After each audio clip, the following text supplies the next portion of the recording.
Yeah. Okay, so here you guys are quite far north. You've been on the road for about a month, traveling all the way down from Nightstone. You've made your way up to the frozen north, the true north. You guys have many different objectives at the moment, but the foremost one being to try and stop this giant threat. As you guys know, giants have been causing chaos all over the Sword Coast in Faerun, with hill giants plundering livestock, frost giants reaping the seas, and fire giants digging up the land, and just all around creating a menace and just cutting through or squashing anyone in their path. You guys are currently at Settlestone. It's a mountain range near Mithril Hall, former home to King Runor Battlehammer, one of the most famous and revered dwarves in all the north. You guys were basically tricked by a group of would-be bandits that sort of made up this story that they were attacked by all of these barbarians, and they like stole all of their stuff.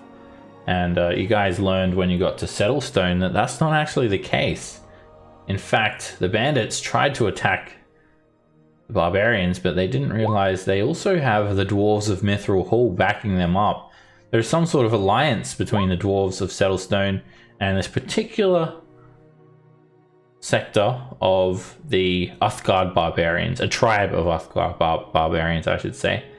And you guys met a shield dwarf named Germa Ironshield, and she basically told you all that she had no idea that giants were causing so much mayhem, and she seemed quite concerned, and she felt that she should go and tell her queen Dagnabbit of this development, and ushered you all to try and seek out Harshnag, an infamous frost giant that has protected Waterdeep for quite a long time, and through his many ventures he's earned a lot of respect, a lot of zeal, and currently at the moment he's actually just sort of up in his home in Fellpass, which is not too far from here. And Germa Ironshield beckoned you all to go and seek out Harshnag, because if anyone knows what is going on with giants, it may be him, being a frost giant himself, although he's a good aligned frost giant. And she thinks that he may have, you know, some knowledge or knows how to fix the ordning somehow. So you guys camped at Settlestone, and your horses are all safe, don't worry. And you're about to head out the next morning. It's like just on sunrise. This elk tribe of barbarians, Uthgard barbarians, they haven't really talked to you guys too much. They sort of kept their distance as you guys have made camp here. And the next morning, Germa's already left. She's gone over to Mithril Hall. The next morning, when you guys wake up, you've just gotten all your stuff together. Coming forward from the fog and some nearby trees, you see a woman. And there's just a couple of shield dwarf guards left around here. And one of them is just sort of, she's dozing off a little bit, having stayed up from the night before to keep watch. She gets a little bit startled. By the gods! How did you get up here, Missy? She yells over to you. You just see a very staunch 4.5 foot tall, red-headed female dwarf wearing plate mail, carrying a shield. And you also notice a group of adventurers win. And before we do some character like introductions, or you guys meet everyone, let's do a quick description of everyone's character. Can also throw in some information about them if you like. Be a good refresher for everyone, and also introduction for Win and vice versa. And we will start off with Thomas. Thomas is A young man, 18-ish, wearing strange clothes he calls jeans and flannel, a leather jacket, and yeah, he's a sorcerer. He's not from around here. I think everyone can tell that. And Norin. You see a guy, he's about 7.5 feet tall, covered in heavy armor. All of it looks to be of like natural material, so there's not a whole lot of metal going on. He has a large tower shield and what looks like a trident as well. Currently got the antlered helmet on, but if he had it off, he would have large tufted ears, kind of bluish, like a bluish fur on his face. He's a furbog. Okay. He's a fighter. And Lily. All right. I'm a high elf, Indolin, Lily for short. The character itself is a blade singing wizard. She's modeled after Ciri from The Witcher. And her a quick and dirty of her history is that she hails from Waterdeep. She ran in a private investigation business with her sister for quite a while before things happened, and she moved on. Okay. And Than. Than is a pale-skinned elf, wearing kind of medium armor, proudly holding a shield with a dove on it, and also has a necklace with a dove on it. And that's Than. Roderick. Roderick's a pretty typical dwarf. He's wearing splint armor at the moment, got a shield. He's got a big backpack with just, all the traveling gear you need. He is sort of unusual in that for a dwarf, he's a ranger mostly. So instead of digging holes, he spent most of his life traveling around. And he's about middle age for a dwarf, so 150, 160, something like that. All right, and Anda and Ka. Ander is a halfling from fine. Goldenfield, and yes, the main character is Ka. This is Ander the main actually character, companion. And it's just a familiar. And he's also a ranger beastmaster. Looks like a half. Okay. And as you also stumble into this camp, Wynn, you've managed to do so quite stealthily. You've actually completely caught everyone off guard, and a bunch of these tribalistic looking Uthgard barbarians wearing elk antlers, they start to grab spears and they start to move in towards you all. You also notice a couple of shield dwarfs. They're all wearing thick furs. You're up quite far to the north and it's absolutely freezing. Above you there are snow-capped mountain peaks, and you're just lucky to be alive. How would you like to describe your character?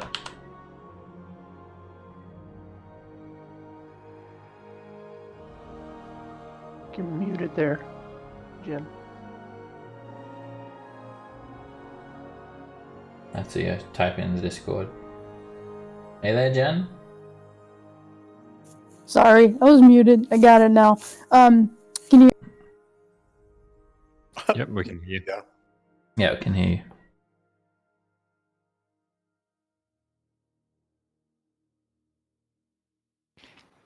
Now we can't. She's muted again. You're muted. She got. That's weird. It just like muted itself. Can you hear me now? Might be a hot key. And you're muted again. Yeah. There'll definitely be mute. a hot key that's muting you. It must be. I think the default mute button is... Yeah. It seems like when you're typing, you're muting yourself. Because it says Jen is typing and then you mute. Right control for me seems to be the default mute button. I don't even touch my keyboard. I don't either, really. How about that? Is that better? Yeah, we can hear you. Uh-huh. Okay, I can't figure out. Okay, because I have the touch to talk and I use the space bar, so that's my like walkie-talkie button is a space bar. Anyway, you see this sort of out of place, apparently pretty well dressed, or at least a fabulous hat on this relatively average-looking half-elven woman who is wearing at the moment this sort of brilliant blue cloak that matches the sort of the bluish feather in her hat. There are a couple different feathers, but there's one is definitely blue and matches the cloak.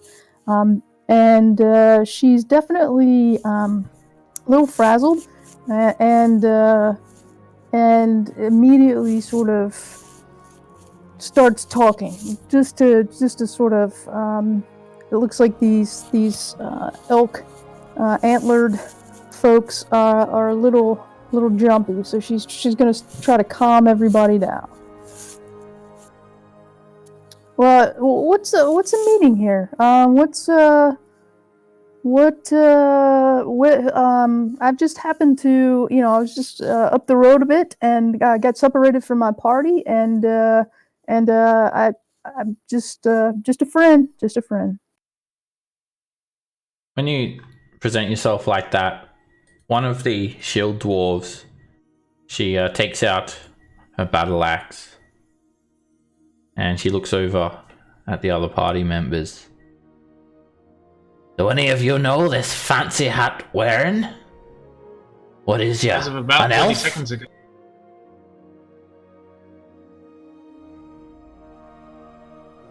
I don't know her. No. I haven't seen her. I've known her about 30 seconds. I know nothing. Tom's like, I can pick this chick up. I'm gonna tell him I know her. Oh god.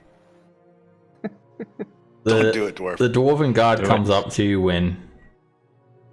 How did you get past us? Quite a stealthy approach. Who are you then? What's your business here? Friend dwarf. I'm just a traveling bard looking for some adventure, a little coin. Trying not to get stepped on by any giants. I was with a group and we got separated and just kind of stumbled across you. I'm not trying to be stealthy, but maybe we're just sleeping a little heavy this morning. But it's all good. I'm a friend, and Wynn is not. She's armed, but she hasn't drawn any weapons. Completely like trying to, just talk her way through this. Well, you've given us quite a startle. You got Oh, separated from your friends? Well, yeah, well, they're not here, obviously. yeah. So, we were sort of. We kind of stumbled into a giant, and I stumbled away from the party because, the giants, they're big. Can't sneeze without running into giants these days. You're telling me.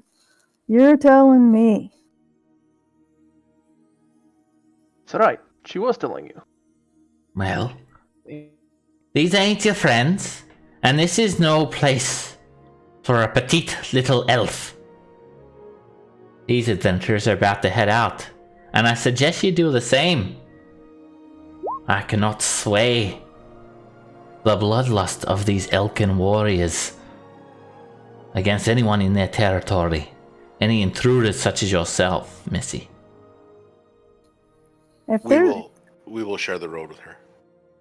oh, that's great. On our That's way great. out. Yeah, I mean, if you, I'm like I said, maybe we'll find the rest of my party along the way. I'm pretty good pretty good talker. They tell me, and I've been known to help out on the performance disguises, things like. Well, Roderick has performance issues sometimes, but aside from that, we're all pretty good. It's perfectly natural at my age. And Win, make a persuasion check as well.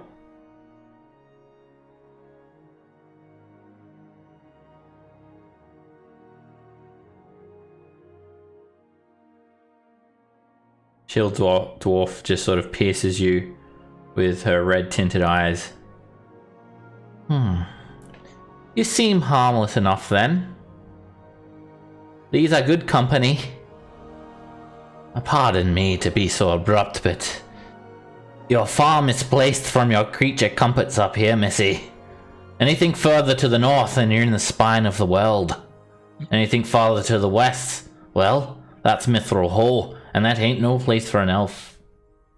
But if you're looking to find your way back onto the Sorbran Trail, go with them then. That's where they're headed.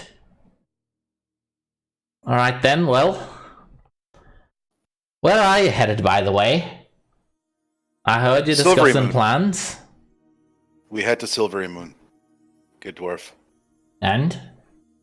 You'll be back? The end. Who will? We'll be back for Inform the horses. Harshnag. Yes. I don't care not much about your horses, but I do care about all these rumblings with the giant activity of late. Someone's got to do something. Well, we've taken out a few giants in our travels. If we see any on the way. Solving this You've problem taken giant- out a few giants! That's hardly going to fix the problem. Do you have any sort of plan? One at a time. One at a time. One at a time? Yep. I dare say by the time you get your blades into every giant's neck, it'll be too late. This entire realm will be uplifted, conquered. They need to be put in their places. Something is amiss. Well, Yeah, we're gathering that. We're gathering that. We are collecting information. We've made some connections and met some informants, and hopefully we'll come to some sort of solution to this giant problem. all right then. Rally ho. And Are we with taking the that, horses? you guys, do you guys want to leave the horses and find more? Just go on Nope. foot? We're this taking is those horses, apparently damn it. Quite a good source for horses for us. We could just travel until we meet another group of them. I mean, every time we come up against like mounted bandits, obviously we're gonna take their horses, but Of course. Of course. All right.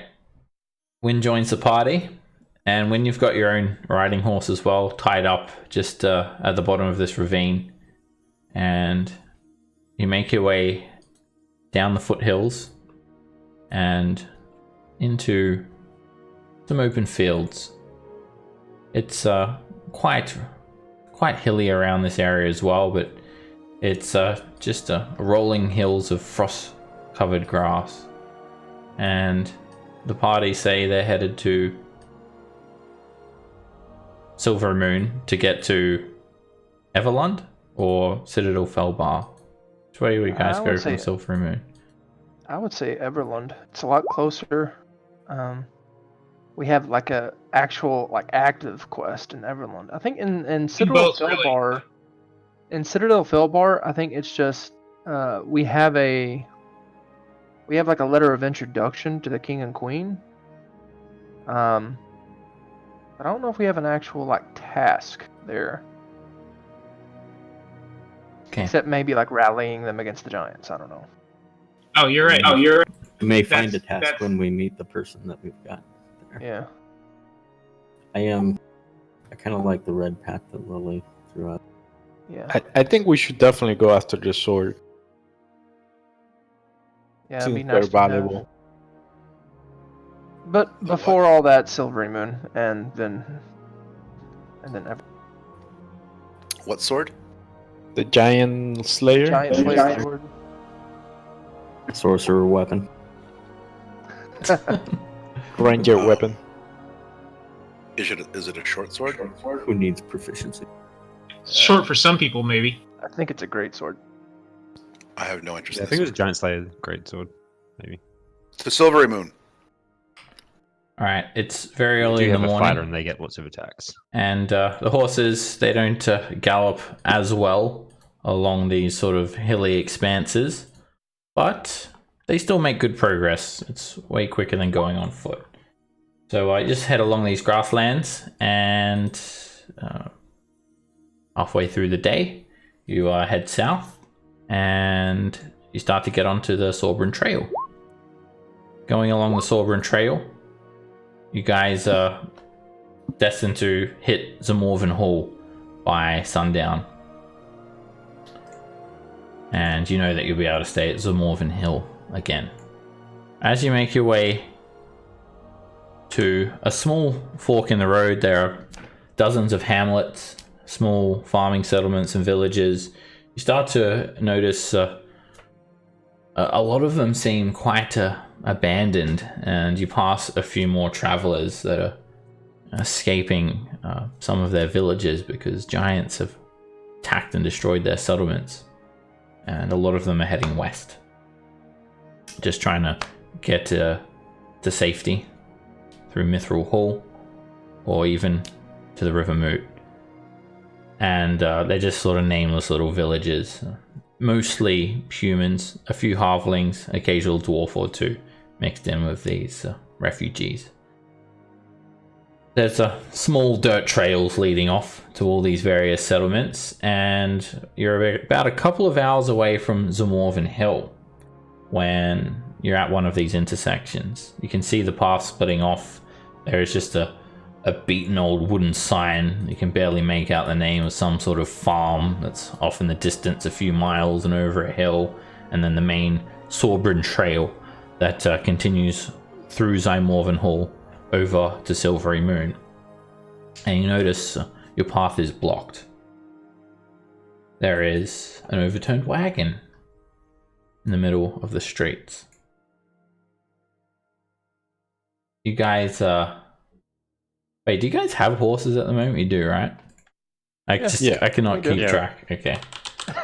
We got it from All right. There've been a lot of places we got We horses. stole them from the Zentarum, We don't need to and explain then ourselves. rode them up to River Moot, and we bought enough When for it comes everybody. to horses, no explanations needed. All right, so all right, this wagon is like obviously blocking the track, so horses, you know, there's a lot of thick overgrowth and trees as well flanking this pathway. So do you guys want to get off your horses or get on your horses or stay on your horse?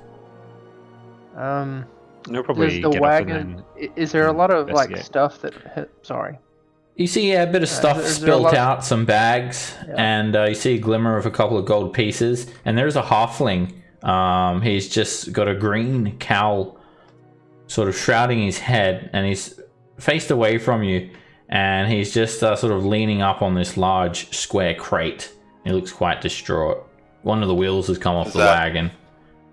Is that one of Jen's party members? No, Wind does not recognize halfling. Yeah, I'm never. Or Win? Sorry. We scan the side, the area for possible ambushing type folk. Yeah, this is a pretty dangerous area. And you can make a perception check, Thomas.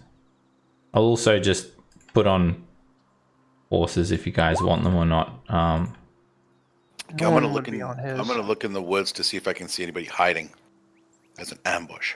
You can make a perception check as well.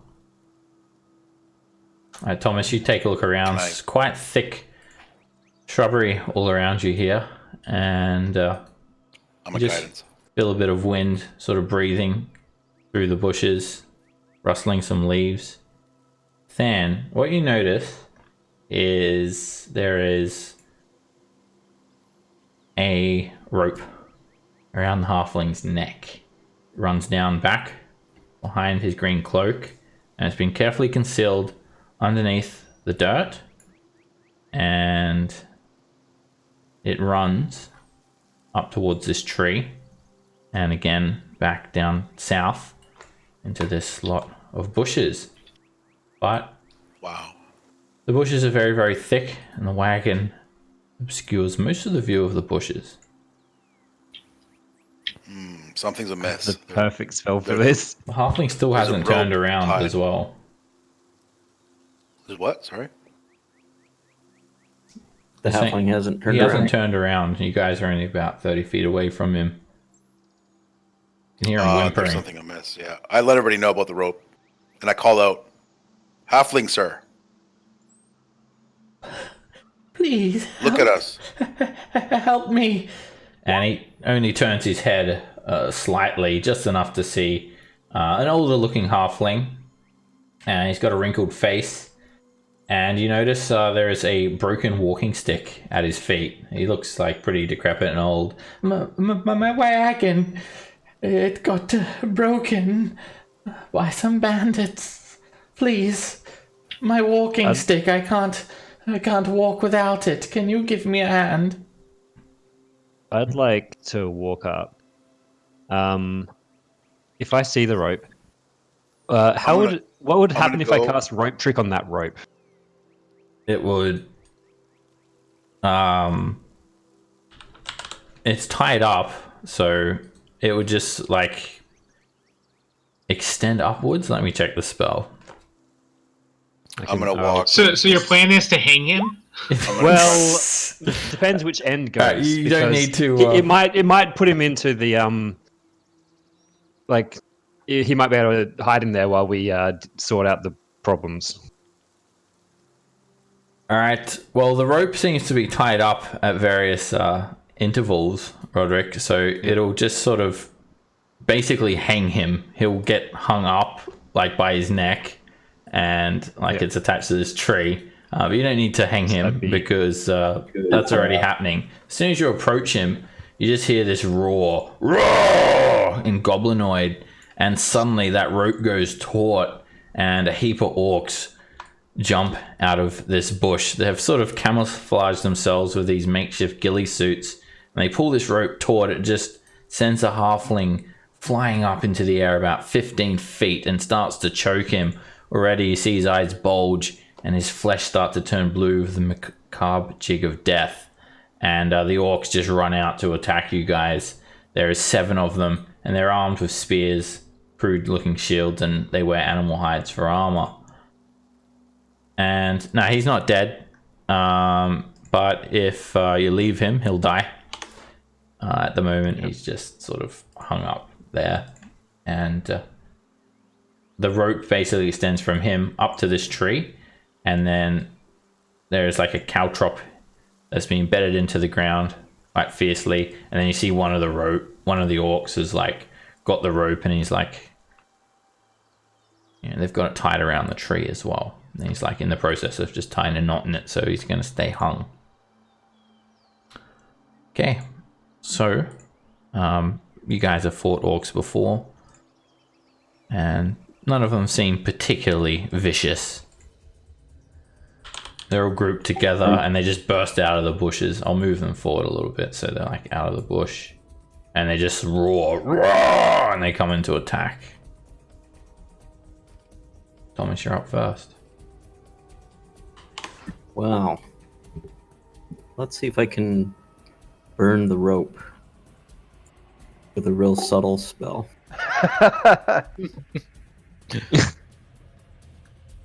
Is that subtly casting a fireball?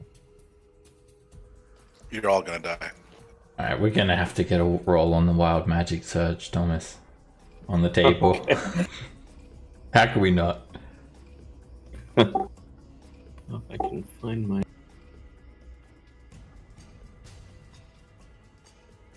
Alright, you can't see direct line of sight straight to the ground level of the orcs, but you can put it above them.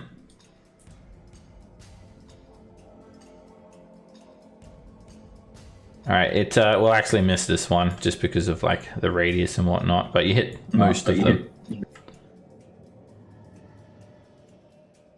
Awesome. Let's singe the rope at all. Let's not get too carried away. Let's see if you what you roll on the wild magic search table. Okay, just like blows you up or something.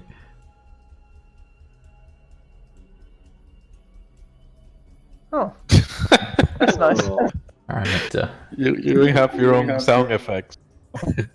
Little Every hero's Enya, got to like have Enya playing. every hero's got to have his theme music. All right, you just toss a fireball straight over those orcs, and it doesn't also hit this crate. Most of the orcs just roar, and they just burst out of the bushes on fire and drop to the ground, splashing in some of the puddles of the muddy road. A few of them managed to sort of shield themselves, but they're all practically dead, bar one who didn't get hit. And this rope is just incinerated.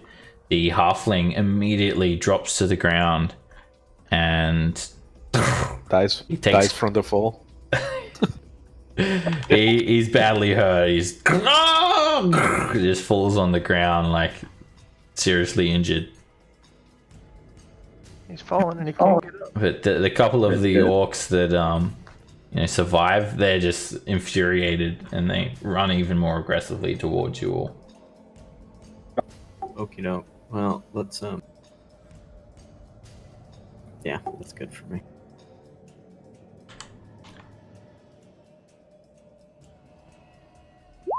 Lily. Okay, I won't be nearly as flashy as that. I will start blade, and then I think at this guy. Let me check the distance here.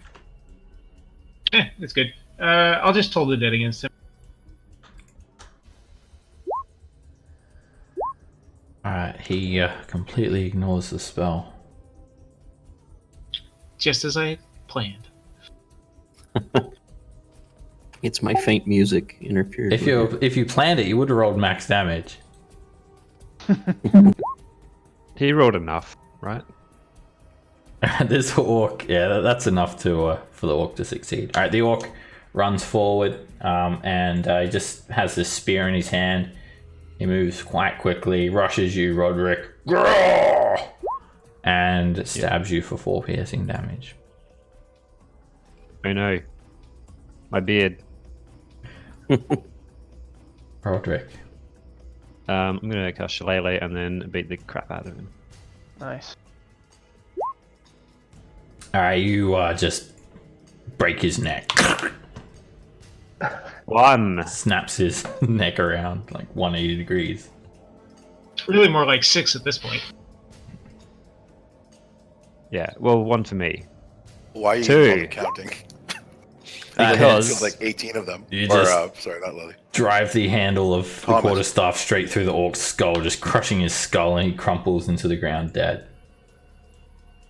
And 3. And you do your dread ambush. You just bring that quarterstaff up.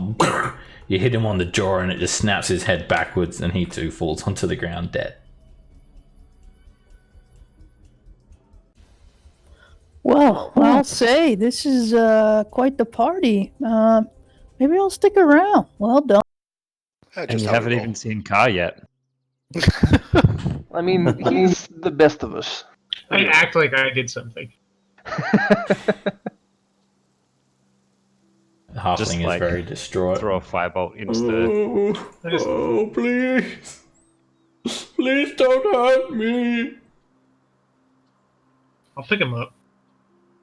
He's, Cut the rope off. he's very, very Come on, old. the bourbon. Cut the rope off of his neck, help him to his feet. He can barely stand on his own. I want to inspect the wagon. Is it like beyond repair? It make an investigation check. No idea. You take a look at the axle, Norin, and it's been basically severed off with an axe. Ah, Could mending help with that? Is the area small enough, or is that? Yeah. Well, might kind of help the halfling first. I'll do a healing word on him. Give him something. Apparently, I don't have a output. That for was effective. It does nothing. It heals him full. The heck? All right, you heal him up, but he's quite old, and all of the bruises around his neck, and he like got a sharp bit of wood sort of splintered into his leg when he fell. Those wounds, they go away. He still needs help walking. Oh, sorry, my eyes, they're a little bit blurry. I have trouble seeing things close and things far. I thought you were an orc. No offense.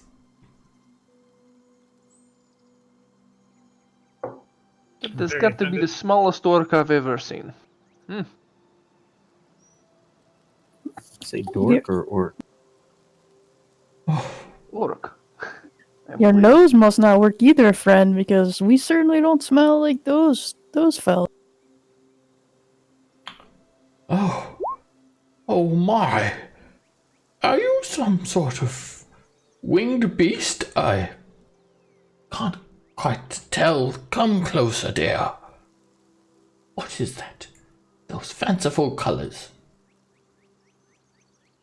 It is fabulous. No, this is my hat. I collected these feathers myself. You don't happen to have any feathers, do you? Why, in fact, I do. It's my trade. I'm a fletcher. I craft bows and arrows. Ollie Woodhue, from the Woodhue clan. I've never met a bronze dragon before. My word, you are fabulous. He's like just squinting at you. One of his eyes a cataract. It's kind of weirds me out. I'd take a step back, but not in a mean way. He keeps on talking to you, but he's just like looking like 90 degrees away from you, like a 90-degree turn away from you. Oh, I'm sorry. I must show you my respects. I've never dealt with such majestic beasts, but I know they're common in this region. You travel alone? No. Dangerous. These roads are dangerous. No, I have fled my home. We all have. We were But are you traveling attacked alone? by orcs. Where is your home? Why, it's the Woodhue homestead. Are we near Waterdeep? Not even close. Yes, just keep going north. I eventually get there. North. Oh my. Think I have taken a wrong turn. It is south. Head over about 500 feet and then do that 300 more times. Oh, where are we? It's awfully cold. I thought I may be a few too many miles north of Waterdeep. These signs, they keep making the lettering smaller and smaller, and why, they don't accommodate for people who are not quite as tall as humans either. I struggle to see them.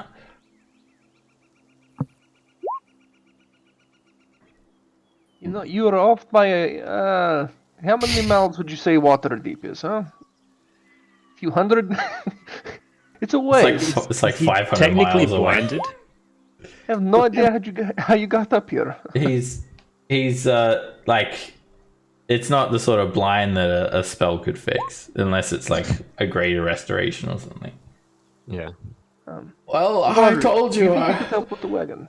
our farmstead was horses. attacked, and well, me and my family, we tried to flee, but The orcs, they captured me and my wagon, and they even broke my favorite walking stick. And I pick up his walking stick and I cast mending and give it back to him. Welcome to your family. Thank you. And, Don't mind if I. And Wynn says, "Here, let me warm your cloak," and I cast prestidigitation to warm up his cloak because he said he was cold. But I also want to do an insight check to see if I think he's like trying to pull one on us. Sure. Make an He's insight accused check. older man. I give him a Oh, it's nice and warm. Please, may I? Alright, you take a look at him, Win, and you just take him at face value. You can't sense any sort of deception. If he is a charlatan of some sorts, he's damn good at it. Can someone help me? I just want to. What do you need? I just want to see what you look like. And he starts extending his hand towards you. Just like sticks his hand all over your face. It's all dirty and like puts his finger in your nose. Oh my, quite good. Yes, an elf. What gave it away? The pointed nose and the sharp ears. Oh. Well, from what I've heard, elves, they're one with nature. You would make a good scout. Perhaps. Now, I think I'm a bit far from my home. These orcs have taken me quite the distance. But I think I have some cousins around here. A farmstead near Silvery Moon. Perhaps you could take me to my other family members. I know that anyone else that escaped would have headed there as well. You could have me reunited. Imagine that, the looks on their faces. You could describe them to me. Didn't we just come from Silvery Moon? No, we're going there. We're heading towards there. Perfect. I grab him, throw him on the horse, and let's go to Silvery Moon. We could fix his car. Oh, what about my wagon? These are all of my lively possessions. Let's repair your wagon. Let's just start mending the shit out of it anywhere we can. Can we do that? Yeah. Yeah, it was the axle we said. Does someone have mending? You've got mending, Roderick? Van's got mending for sure. It's work in concert, dual mending. Yep. Okay. You guys do a bit of mending. And lo and behold, about a minute later, repaired. They avoid the manual labor and help Lily search the bodies. Oh, cool. Some help. Norin is just loading stuff in the wagon after it's fixed. I'm gonna tether the horses, or my horse anyways, for the wagon. Take the old timer, sit on the bench with him. All right. You also notice the reins to the wagon have been cut, and there's no other horses in sight. Do you have horses? Oh yeah. We have horses all over the town, all over the place. Oh, great. All right. We have had many horses. Lily and Thomas, you guys loot the orcs, and they've got quite a lot of gold on them, 204 gold pieces. And they have a small silver locket that has the picture of a halfling family. It's worth 50 GP. Oh, that's his family. No, we found it. It was definitely the orcs that had it. Yeah, that's that orcish family right there. Yeah. They sort of looks a little bit like Ollie. In fact, you might think this little sketch may have been Ollie in his heyday. It's like standing in front of this farm, in front of a barn as well, quite proudly, and there's this stylized bow, quiver, and arrows sort of on the lintel of the barn's door, like a happy family of about 32 halflings. It's a big locket. Wow. That's Yeah. a big, it's a big picture. Like 3 feet wide. It's actually, yeah, It's a deaf halfling jam. they're pretty Says a small, so they gangster. sort of will meld into one.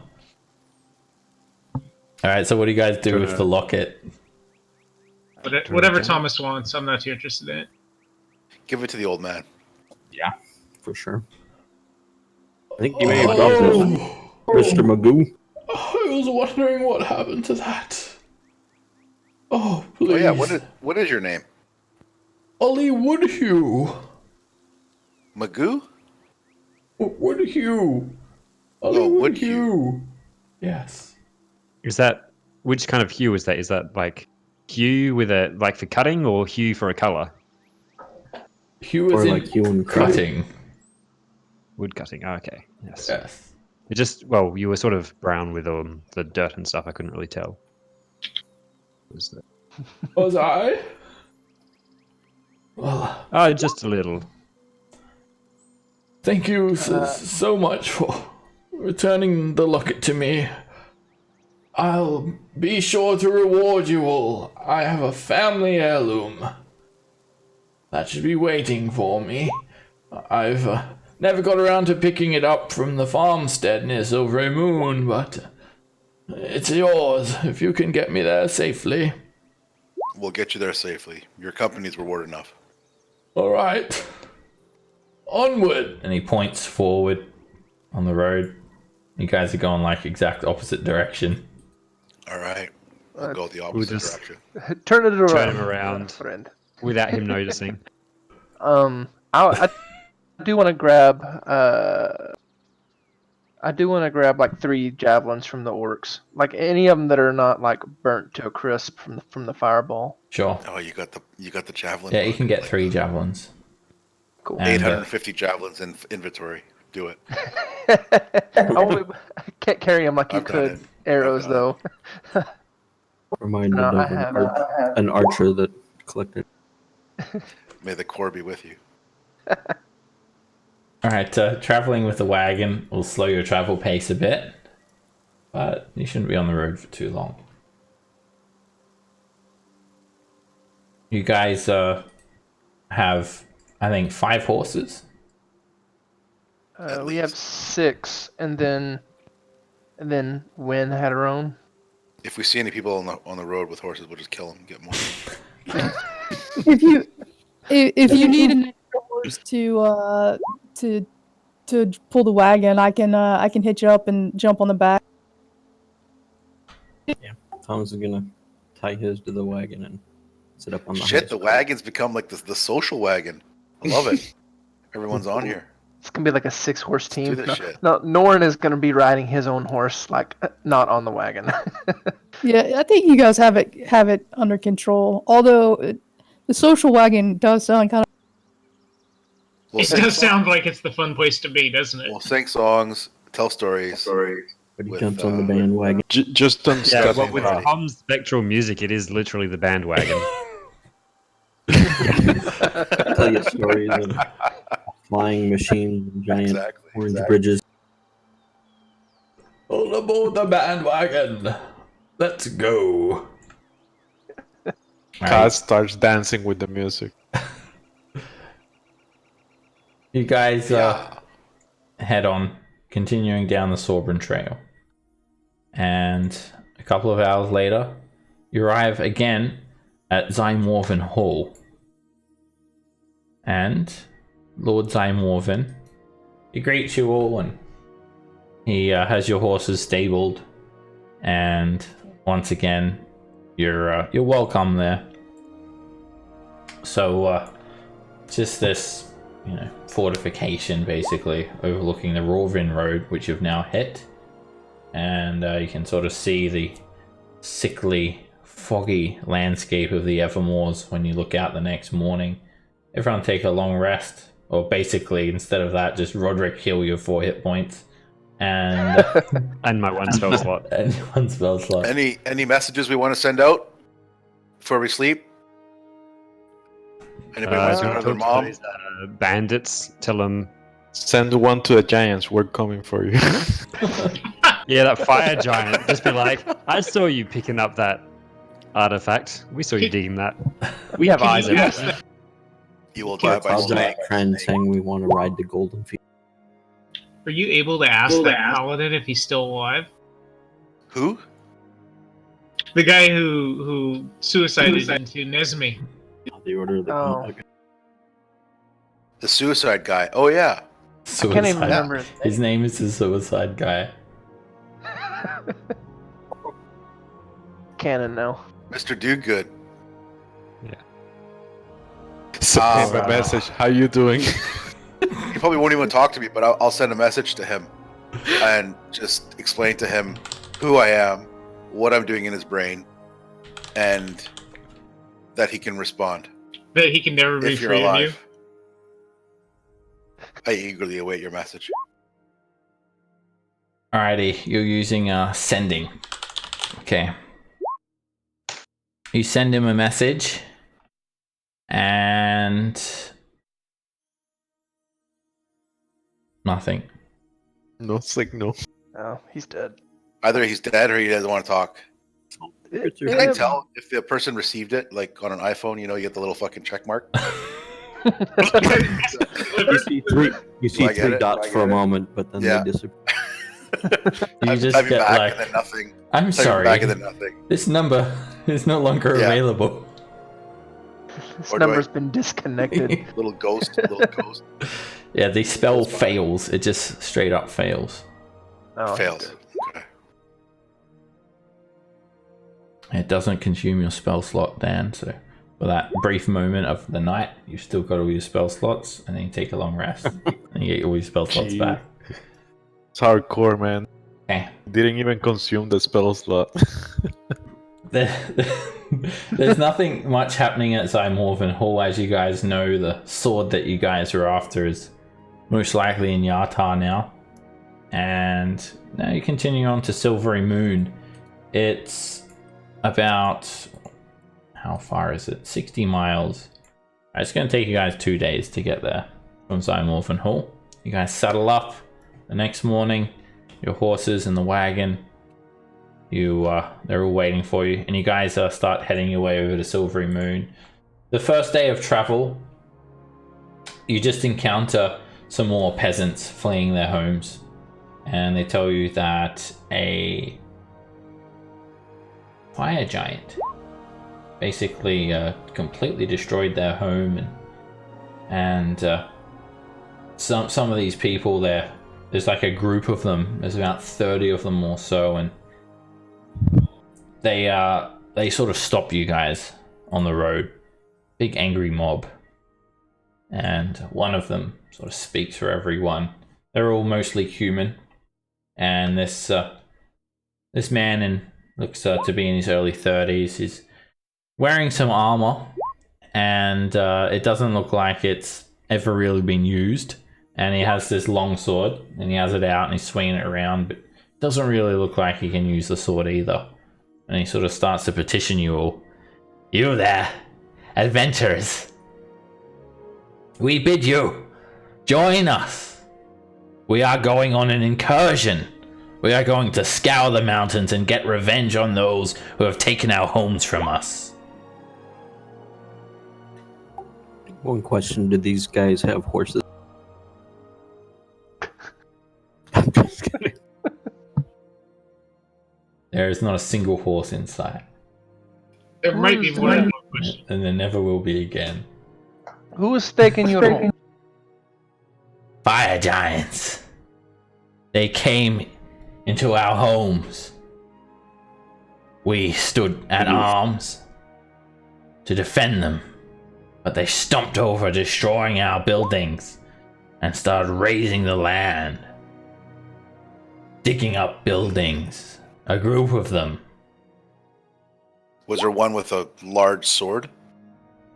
Most of them carried large swords. A leader looking. We were dispersed. 3 or 4 men could not possibly take a giant, but we are many now. We have the numbers and we have the means. And you see some people with like ropes and stuff. We can trip them over, and then drive our longswords into their necks. That should kill them. Fantastic. Good luck with that. Though your passion is admirable, your ideas not so much. I would advise just to rebuild. I do not think they will be back. Huh. They have gotten what they came for. Coward. Very well then, if you'll not join us. To arms! He yells to the mob, and they start like raising their pitchforks and ropes and torches to the air. Are they attacking us? No, not. And do they have horses? Looks like it. They don't have horses. They killed all the horses. How close together are they? They are just sort of spread out all over the road. Like they've got a couple of tents set up there, and yeah, it looks pretty refugee-like. And every able-bodied man, woman, and child is got some sort of crude weapon, and they're basically like moving as a large group, and they're going to head over How to the northeast. many giants are we talking? Did they have any support troops with them? How long ago were they attacked? What direction did the giants head, and did they find it? Well, from what I've heard, there was one giant that attacked the western homesteads, and then another one that attacked the eastern, and then they sort of converged just to the north here, and headed off to the mountains towards the Silver Marches. We were going to apprehend them, try and segregate them, and get our revenge. They also had these foul dogs that breathe fire. And how long ago was this? Well, it was a couple of weeks ago. I started this insurgence. I called upon every member of the militia, rallied them by my side. And you just look at them and they just look like a group of commoners basically that have done a little bit of light militia training, but you really don't feel like they're going to stand a chance. Well, conveniently, weeks ago, they don't stand a chance of even fighting. Perhaps you should join us to Silvery Moon so you can recruit more for your cause. Huh. And what? Let them rape these lands? I think not. We will put a stop to them before more innocent people fall victim to the same fate. I assure you, your band is not ready to face fire giants head on. Make a persuasion check, Dan. Oh shit! I should not be talking. There you go. What the fuck? Yeah, that's what. Yeah, you haven't. Where's your horses? That's all I want to know. Yes, you run off to Silvery Moon. You and your elves. You have all your support and history. Yes, and your riches and your magic. But we will take what we were given when we were born. This pitchfork, this hand axe, this net. Lucky. So this You're whole lucky. time, like when she's had her head down, just staring at the ground, and she finally looks up and she says, "Friend, I think this is a very bad idea. I know of these giants you speak of, and you're not ready for them."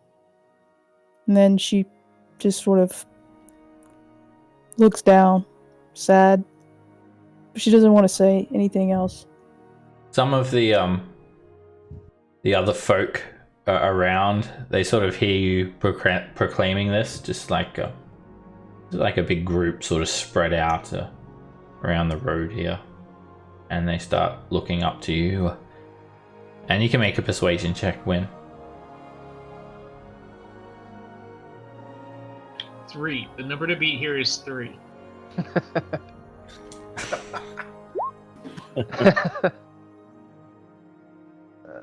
That was a perception, but what's your You can see them persuasion very bonus?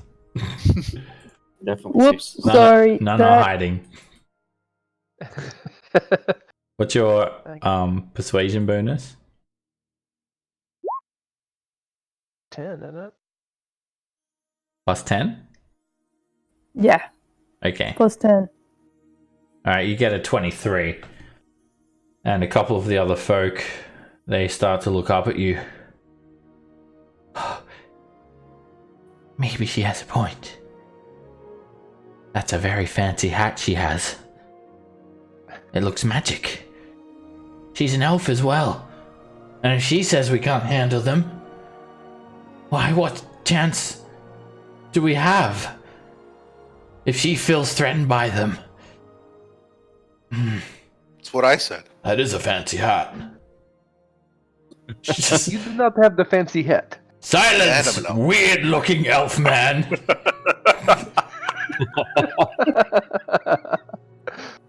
And she also just she as this is going on, her cloak changes color from that blue shit. that she had earlier to sort of this like deep emerald, sort of emerald foresty kind of green, sort of metallic looking. And she says, "Yeah, they killed many of my friends, and you're not ready." Alright, this burly-looking dwarf stands up. His face blackened with soot. He looks like the town smithy. Or maybe just a horse smith for, like, you know, works on horseshoes and stuff. Stands up. She's right! And we should trust her word! I know who she is! And he points you out. That's Melania Bridleborn, the famous folk hero from Silvery Moon. I'm as sure as day. We should listen to her. Oh, Miss Bridleborn. And then all the folk start to sort of gather around you. Feel like they've mistaken your identity. So yeah, I thought your name was Win. Sometimes it's Win. Sometimes it's Win Bridleborn. You win some, you lose some. Ha! All I do is It's win. a good one, Thomas. And then like You learned that in the old country. the spokesperson for the peasants comes up to you when... So you really think that we're not going to stand a chance against the giants? You think it's best that we travel to Silvery Moon and seek aid? That's what I said. Shut up! Yeah, I definitely agree. I think you should go to Silvery Moon and try to find some experienced fighters and magic users, and lots of magic users, and maybe give it a shot. But this is a formidable party of fire giants. They took out a handful of veteran, experienced fighters. Alright, they already just seem like sort of starting, a lot of them start to shake, and then the spokesperson sort of turns to you and, alright, that's a good idea actually, we'll get some reinforcements. You're so kind, Miss Bridleborn. I don't know what it is about that other elf, I just don't like him, but you seem trustworthy. Thank you, friend. Thank you. And it does my heart good to know that you're being wise here and you're steering your friends and family to the right decision. May you camp with us tonight and escort us We'd to love to. Silvery Moon tomorrow. I'm not asking you. I'm asking Miss Only people with Bridleborn. hats. Well, I would love to. I think that would be wonderful. But I'm actually a new member of this group, and I can't speak for them. So if they would do it, then yes, of course. No, please do speak for us. As you're standing there, Than, this child is sort of standing near you, and he looks at you and just starts crying. I pat Than on the shoulder. Don't worry, we'll get you a fancy hat in Silvery Moon. That's fair. It's basically sundown now, and it seems like a good place to camp. And for that kid that's crying, Wynn casts minor illusion of a butterfly, a very colorful butterfly that just flickers right out of the kid's reach, but like, you know, sort of teasing. The child chuckles and just instantly seems like to forget about Than and his mean presence. Did Roderick actually do that? No, I don't have silence, unfortunately. That's how you make the kids stop crying. Silence. Child. Cass sees the Don't worry, I was butterfly gonna cast command, so and eats it. you're Catches it. And throw him up in the hole. Yeah. I would I'm ask gonna Ollie put a hat how on far- Dan. how far his place is, or how far the place is that he needs to get to. Is it just outside of Silvery Moon? Oh, if my bearings are correct, we'll be there before midday tomorrow. Is that our old guy? Yeah. Yeah, that's so. Oh, yeah, that's solid. That's gold. Ollie will do. Right. It's definitely accurate. He is gonna just sort of hang with the like the rest of the peasants now. We've got like quite a large caravan of people, and it's quite dangerous area. So you guys scout ahead, stay a couple of leagues ahead of them. It's getting quite hilly again. There are a couple of small mountain ranges, particularly as you get close to Silvery Moon. But you guys head out the next day after making camp. Everyone's packed up their stuff. It's a bit of a slow start, and you actually don't even get started on the road until midday the next day. A minor setback. But everyone packs up, and you continue over to Silvery Moon. And on the way over there, you see a small little wooden sign. And again, there are these dirt trails that just lead off to little hamlets and whatnot. And you see a sign that says Woodhue Homestead. It's the same family name as Ollie. But he doesn't realize that he's there yet. He's just... Yes! Ollie, your homestead. We're here. Oh, how wonderful! Oh, they're going to be so happy to see me. And I'd say you'd be happy to see them, but kind of against that. It's a bit mean, Thomas. I know. he's a bit deaf as well, so he doesn't hear that. And alright, you guys just tell the peasants to wait at the crossroads, and just a group of you with Ollie head up to the north, and it's quite a few miles. And it's quite hilly, and there is a few small mountains and cliffs around here as well. And as you're traveling, you come to like a little mini ravine, and you can just see the hamlet in the distance at the edge of the horizon. It's about 3 miles away. As you cross in between these two overlooking cliffs in the ravine, it's basically just like there's not even a trail. You guys are jumped upon by some crag cats lurking the nearby cliffs.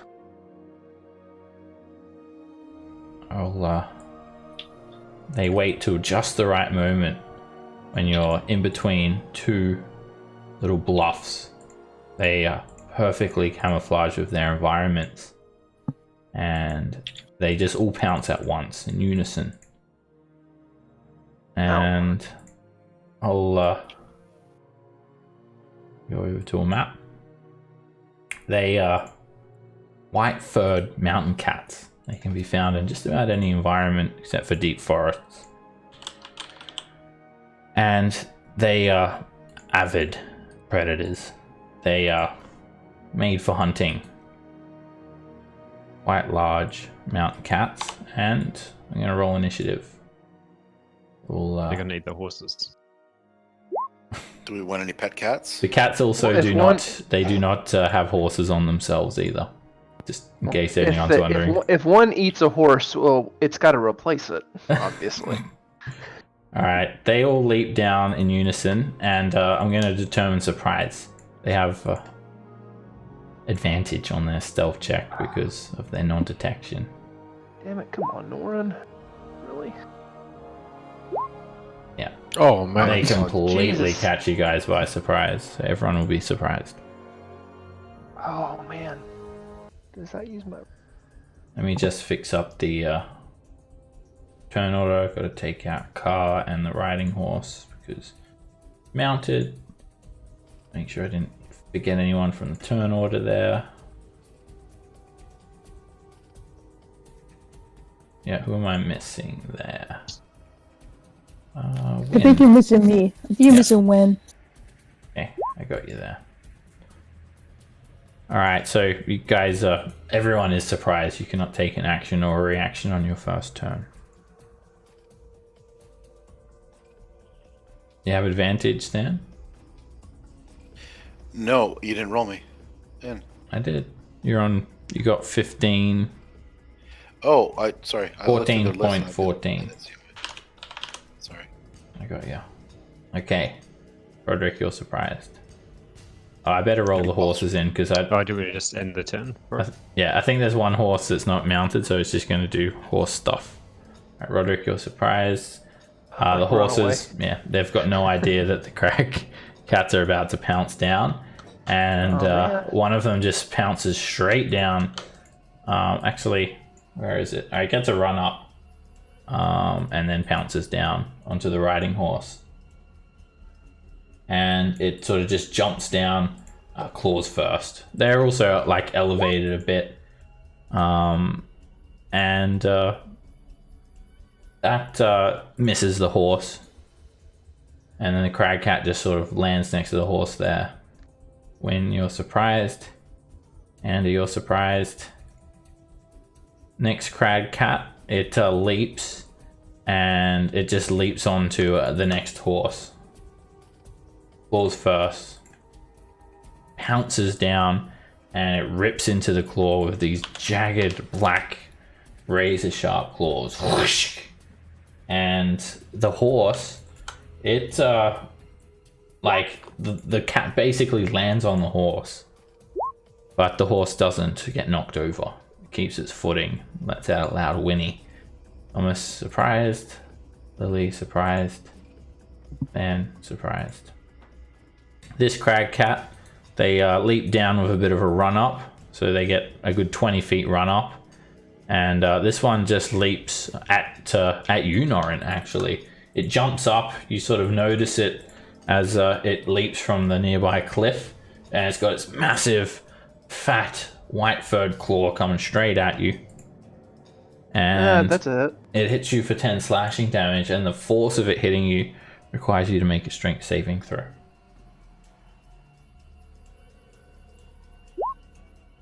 Alright, you maintain footing and you don't get knocked off your horse.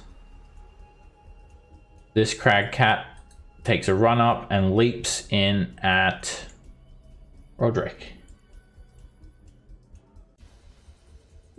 Miss. This one pounces sort of over your horse, Norin, and they both like sort of focus on this horse, the two next to it. And it just rips its claw straight through the horse's neck. The horse collapses onto the ground dead. Poor horse. Ollie is just like, oh, it's such a nice day today. Still hasn't noticed. Cragcat jumps at you and misses. Norin, you are surprised. Okay, surprise is over. Roderick, you're up. 6 cragcats have just pounced down from all around you. Oh, we could talk to them. Only if you've got a fantastic head. Yeah, I don't have a fantastic hat, so that's probably not going to work. I'm going to cast Shillelagh and then start eating away at them. All right, you do a shillelagh and you hit the cat. They're quite hardy creatures. Yep. Back off, yeah. That hits, and you just sort of thump that quarterstaff into the crag cat's ribs. It sort of tumbles with you, but it doesn't look too hurt at the moment. Oversized lump of fur. You already had your first turn, so you didn't get Oh yeah. Oh yeah, that's true. no Yeah. dread ambusher. enough. You got dread ambushed yourself, basically. I did. All right. Well, this horse just is dead, and the other two horses, they get like startled and they just start to gallop, and they're gonna like gallop here and just like drag everyone on the wagon. They're gonna be like dragging that wagon over here, Dragging the wagon. and they sort of rear up and get sort of stuck in that big pile of horse and Roderick. Alright, this crag cat, it just pounces up at Ollie and tries to slash him across the face. It's a miss. Oh, it's... do you hear that? It's kind of windy. I think there is some kitty cats around. It is. It's a pillow fight. I win. Okay, so it looks like I got kind of pulled like into the space right where Oh, that yeah. crag cat is. I think you should be in that one. Let me just snap everyone back to the grid. Because you're like riding on the wagon, right? Yeah. think Okay. Dan should be I there. am gonna try to cast Vicious Mockery on the crag cat to my, I guess, my left, next to Roderick. The injured one? Yes. Hey, go for it.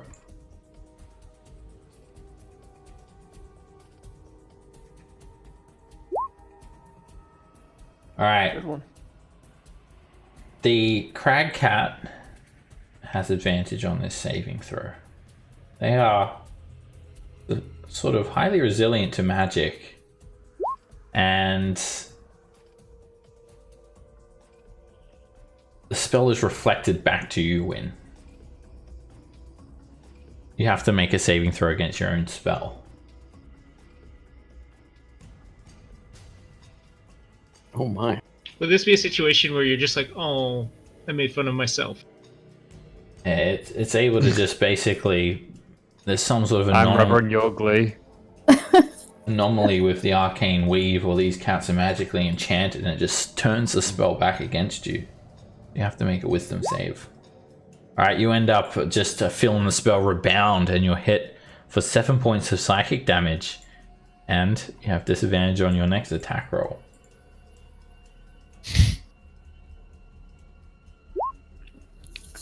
Hideous cat. What is this nonsense? Magic using cat? It didn't really seem to do anything, it just seemed to sort of, the arcane weave seemed to sort of just bounce off of it.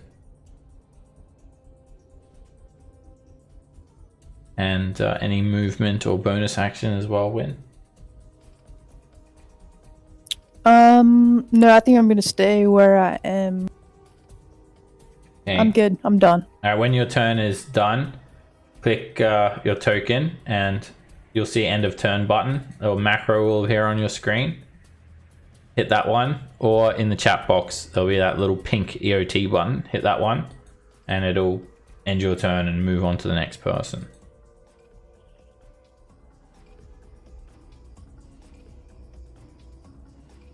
Do you see it? No, let's see. In the chat. Yeah, that big purple box in the chat box. It'll have a little pink EOT button. You can click that one. Yeah, that's it. Okay, Anda. All right. Gonna get over here. Guys, wanna move over there, and can she reach 10 feet over me? Yeah. Okay. Gonna These cats are command. big as well. They are huge.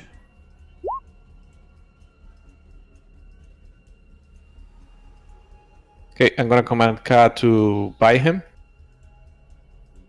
Alright, Car comes in and just snaps her fangs onto the crag cat's neck, wrestles with the crag cat, and it resists the poison, but doesn't get too badly hurt from that.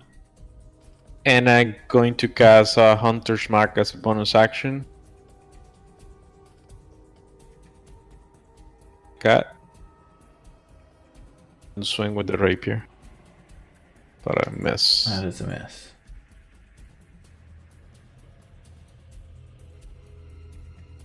Alright, this cat starts to look around and doesn't seem too interested in the horse. And it looks right at Thomas. Sort of taking in a deep breath. Starts to let out a low growl. And it just like basically tries to first it gets a run up and just pounces at the horse. The horse, in its startled state, it sort of kicks the crag cat, just boots it in the side of its ribs. But the cat, Nice. it is not really too badly hurt by that, and it comes in pouncing at the horse, and it lands on the horse and just pulls the horse to the ground. The horse just collapses prone, and then the crag cat bites at it and just rips its neck out, killing the horse. It's 2 dead horses. We should consider buying insurance for these horses. And then it still sort of Stole looks. most of them. It doesn't like try to eat the horse or drag it off. It just eyes Thomas. And a lot of them are starting to ogle Thomas.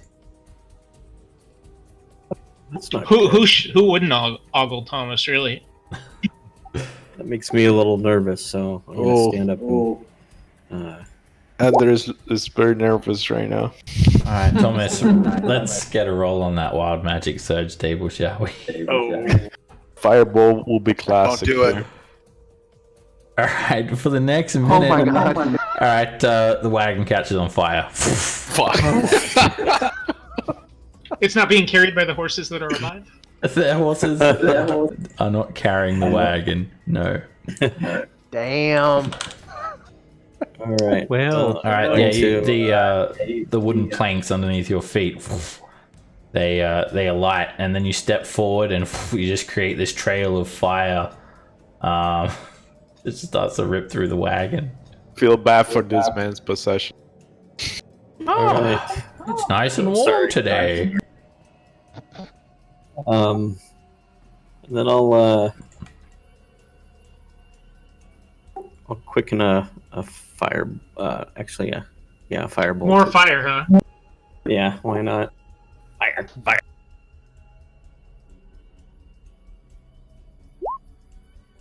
Nice. Alright, it hits the crag cat, and it doesn't seem to have that same sort of reflection ability against a targeted spell like that. You crit the crag cat, and a heap of its fur just gets like burnt away. It's pretty badly hurt. Right, and that's me done. Lily. All right. I'm gonna put my hand out, call forth a shadow. I'll shift forward, and I will try to attack this this cat right in front. That hits. So 17. Ooh. Alright, you pass the shadow blade through the crag cat, and it lets out a feral screech. It almost sounds like a person screaming. And the sound just I'll hit it echoes again. Damn. throughout the mountains. It really sounds like a person scream, like a human scream of terror. But the cat is really badly injured now. It's starting to sort of sway side to side. I asked Ollie if he heard that. Well, What? I'm gonna do it again. Do it again. Did you hear that scream? Oh, yes. Are you okay? I wonder what it was. Someone might be in trouble. What was that, Lily? Nice. It says my connection to the server was interrupted. I don't know if you saw my second roll or not. I got it. Yeah, I think there was like a little lag in Roll20 there. Alright, you hit it again, and the crag cat just falls onto the ground dead. Nice. First kill.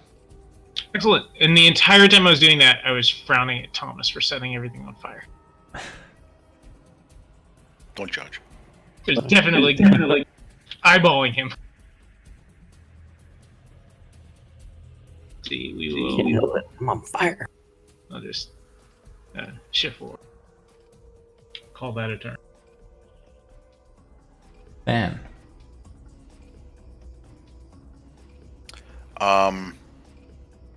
I'm going to come to the corner here. So we're on a moving cart, You're correct? moving through the fire?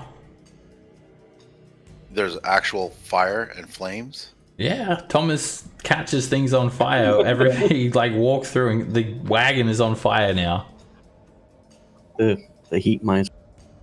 I want to protect Ollie, so yes, I will walk through the fire to protect Ollie. Alright, make a That's where dexterity Ollie is. save. Ollie over here? Yeah, that's Ollie.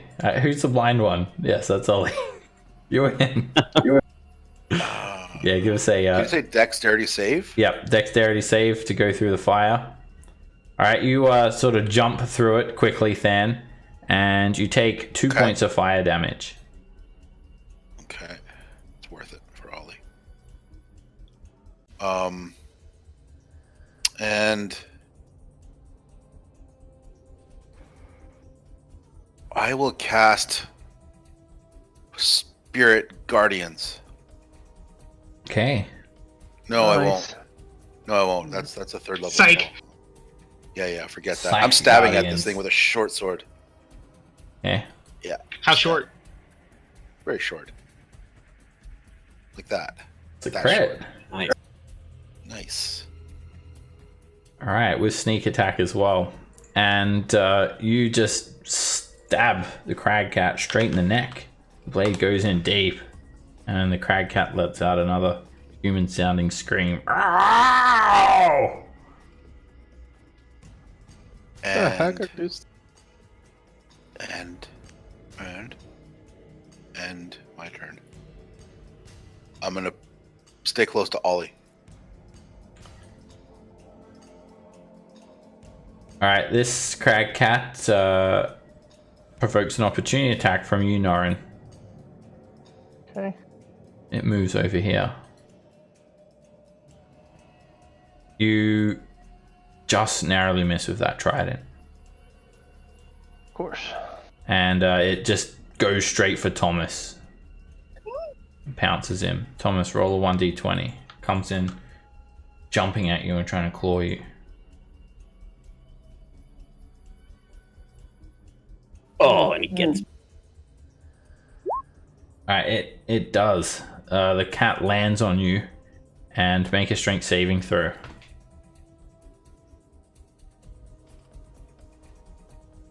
Alright, it almost sort of knocks you to the ground, Thomas, and you take 10 points of slashing damage. But the cat doesn't have enough vigor to bite you as well. Ends its turn there. And this cat, it just like... It apprehends Thomas. It sort of jumps from precipice to precipice, leaps around and skirts around behind Thomas here, taking the dash action. The hell? They really dislike you for some reason. I'm a cat person. Ollie turns around. Oh, what's happening? What's happening? I smell smoke. The wagon's on fire. Put it out. He starts like just shuffling around, like he's still got the reins of the horse. Like holds on to one of the reins with one hand and starts like desperately like sort of patting around and like pats the cat on the head. Oh, what's this? And then he just growls. Rawr. "Oh no!" And in his panic state, he just focuses on trying to keep these horses under control. Yeah! And makes an animal handling check. He's not the best animal handler, and the horses are getting he's thoroughly awesome. spooked. And the one horse, it just starts like just galloping forward. It doesn't get very far though, because it's like dragging a dead horse and a burning wagon with it. So it gets about there, and it provokes from a crag cat who tries to just bite the horse on the leg. And the horse gets bit, but then breaks away. And then this wagon and everyone on it, it gets sort of brung over here. Oh, good. Left the fire behind. Oh no.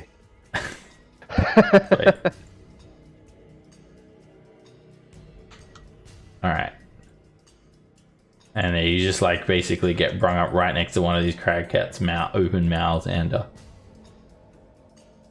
the other dead horse is just like basically the reins are about to get snapped. Alright, this crag cat leaps on you, Thomas. Make Son of a a nutcracker. roll for your mirror image. It'll actually go back and get a run up to actually no, it doesn't have enough to leap on you. Just gonna sort of leap anyway, and it just rips through one of your mirror images and sort of tumbles and looks a little bit startled. Norin. I see that Thomas is in trouble. Let's see, I'll move. He can handle 3. It's not 4. Let's see, and I'll run my horse over here, and I'll come down with a trident on this one first. It's a missing. mess. I'll try again. I'm gonna stop using this trident. I swear to God. You could throw it. It just does Yeah, not I'm get just through gonna- the crag cat's fur. I'm gonna action surge and throw the trident at this one, and just being pissy Alright. because I can't hit anything with it. You have disadvantage. 12. I've rolled. That's the 4th 4 I've rolled in a row. Fuck, we should have got you a magic javelin. And- You just discard the trident, Norin. Pretty much, and I just draw my longsword that I should have been using the whole time, and I'll go for this crag cat again. And 14? that hits. Jesus. You slash through their fur, and a stark red I'll streak of put- blood contrasts against the crag cat's white fur. I'll put the unwavering mark on that one. Okay.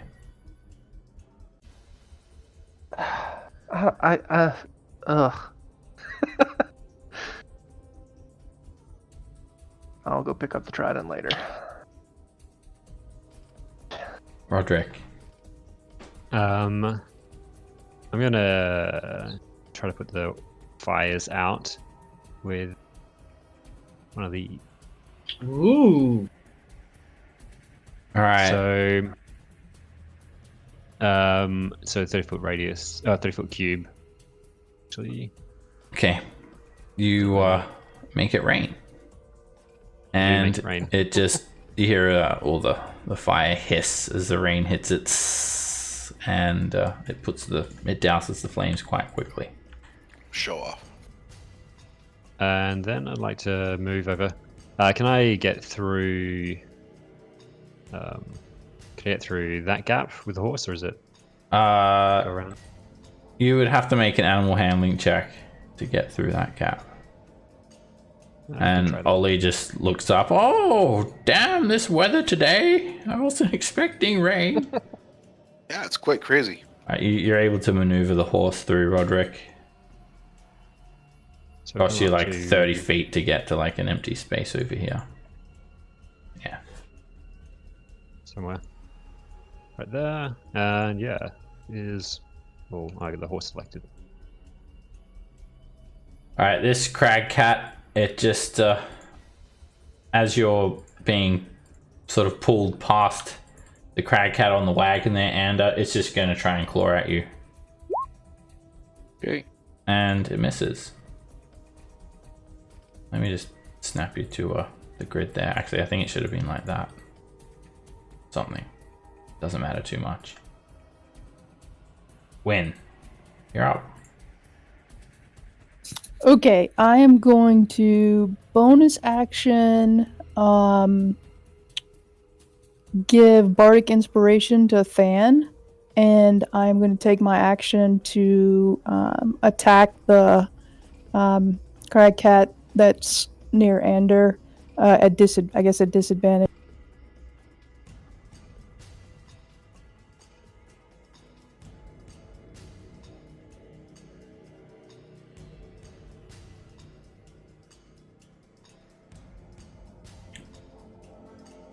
Alright, you pull out a light crossbow. You wouldn't be at disadvantage because you don't have an enemy within 5 feet. And that hits. Okay, I thought I was still at disadvantage from my vicious mockery bouncing back. But okay, that's awesome. I think that actually goes away at the start of like your next turn. So sweet. Okay, perfect. Your sick burn has gone away. Your self-hate. Yeah, it goes away by the end of your start of your next turn. So I think it's startled. Cool. Either way, that's a hit. All right, roll us up some damage.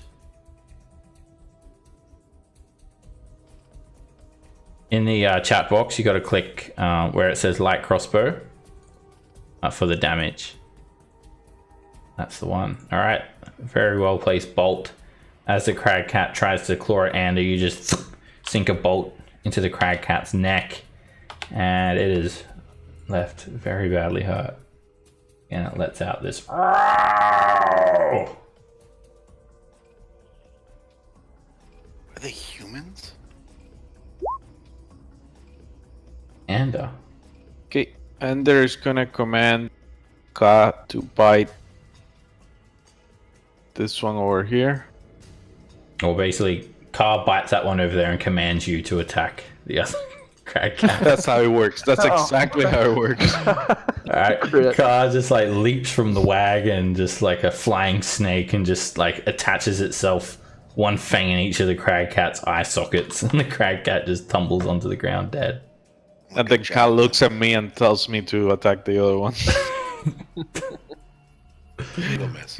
With a bonus action, I'm gonna move my Hunter's Mark. It'll have to be next turn. You can't move it. Same turn you kill something. Alright. I'm gonna attack with the rapier now. The one. That hits. Alright, you just listen to Car's words and just jam the rapier straight through the crag cat's other eye socket, and it's dead. Yes, master. Car tells you good job. Alright. Keep up the good work and he'll give you a raise. Alright, this crag cat, it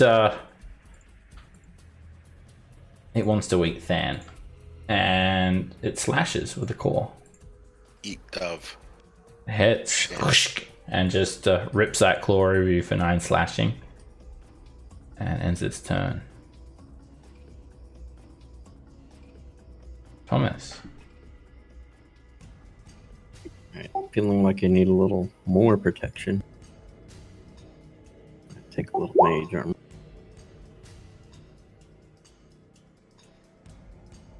And yeah, that's it. Do you want to try setting more things on fire? Lily. Yeah, so this time I'll use my bonus action to blade. So let's turn that on, and then I'll just me here. I'll shift up. There we go. I'll shift up like that and attack this cat next. That is a hit. Alright, you just swipe the shadow blade across the crag cat again, and Another inhumane screech comes out of it. That hits. And you just whip that blade through it again. It sinks to the ground dead. Damn. Go, Bladesinger, go. I'm pretty satisfied with that. How could you not be? Alright. I take my little sword. I'm poking at this cat in the face. That's a hit. Alright, you attack the crag cat back and just pierce it once. It's pretty hurt.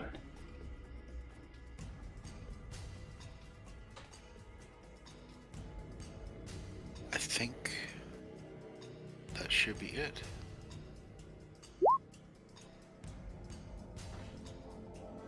The crag cat will try to bite you, Thomas.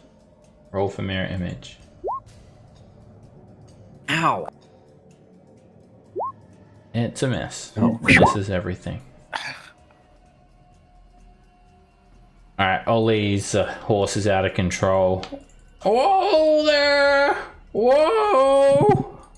And yeah, he's not doing very well. The horse is just running into a bit of a gallop, and the horse starts to get tangled up in some of the reins and whatnot, but it sort of just leaps over it and clops like awkwardly over this way.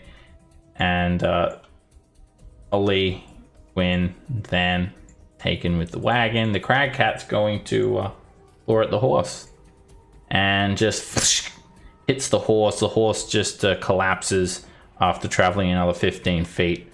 Massive claw mark across its torso. It falls to the ground dead. And Ollie is just like, oh, I did it! Good job. I got it under control. Let's just hold still now. Hold still. We're gonna wait for the others. Whoa, Nelly. Good job, Ollie. Good job. Norin. Whoa, Cinder. Alright, Norin is doing business. A 15 hits. He's got the longsword out. You slash the horse once. Horse. That hits. Well, the Jesus. just got horse on the mind. Thank you. That's much better damage.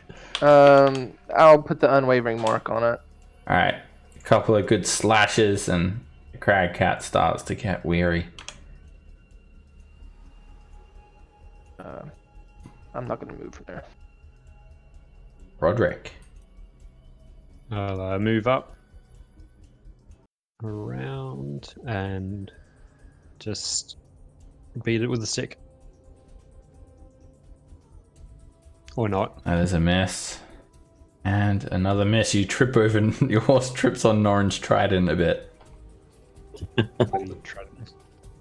You touched the trident by mistake. And you're cursed. Win.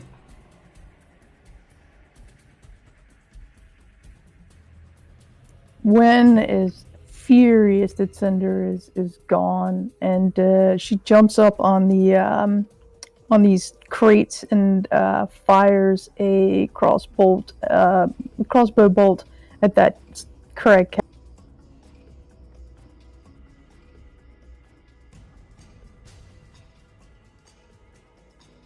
That's a hit. Right, you put a bolt into its leg. The crag cat starts to sink to the ground. It's close to death. Die, foul beast, die! It just wails again. Oh! It can't really feel pain. Don't worry about that. Alright, Car. Car, you're up. Oh shit. Alright. Skulls of God. There's Ka- nothing alive around Ka. Nothing. Look at that. Just like empty. All emptiness. Ka's gonna decide on her own that she's gonna attack whoever she wants at this point. And go over here and attack this one. Are you really going to argue with Car? Do you dare? No. Kneel before Ka. That hits. And Car just rips the crag cat's throat out. dies from poisoning. And Ander's gonna move over here Kosh should just eat it. You know how snakes just sit there and just put the whole thing in their mouth? and move the hunter's mark to this guy and swing. That's a hit.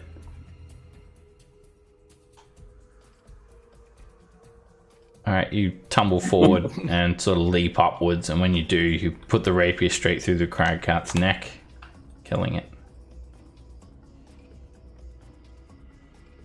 They're all dead. I'm gonna. Is Cinder. Can I cast Cure Wounds on Cinder? Yeah, the horse can still be saved. When you go to do It was that, just last I was round. like I was. warming up my healing kit, and you just preempt me and cast the spell. Yeah.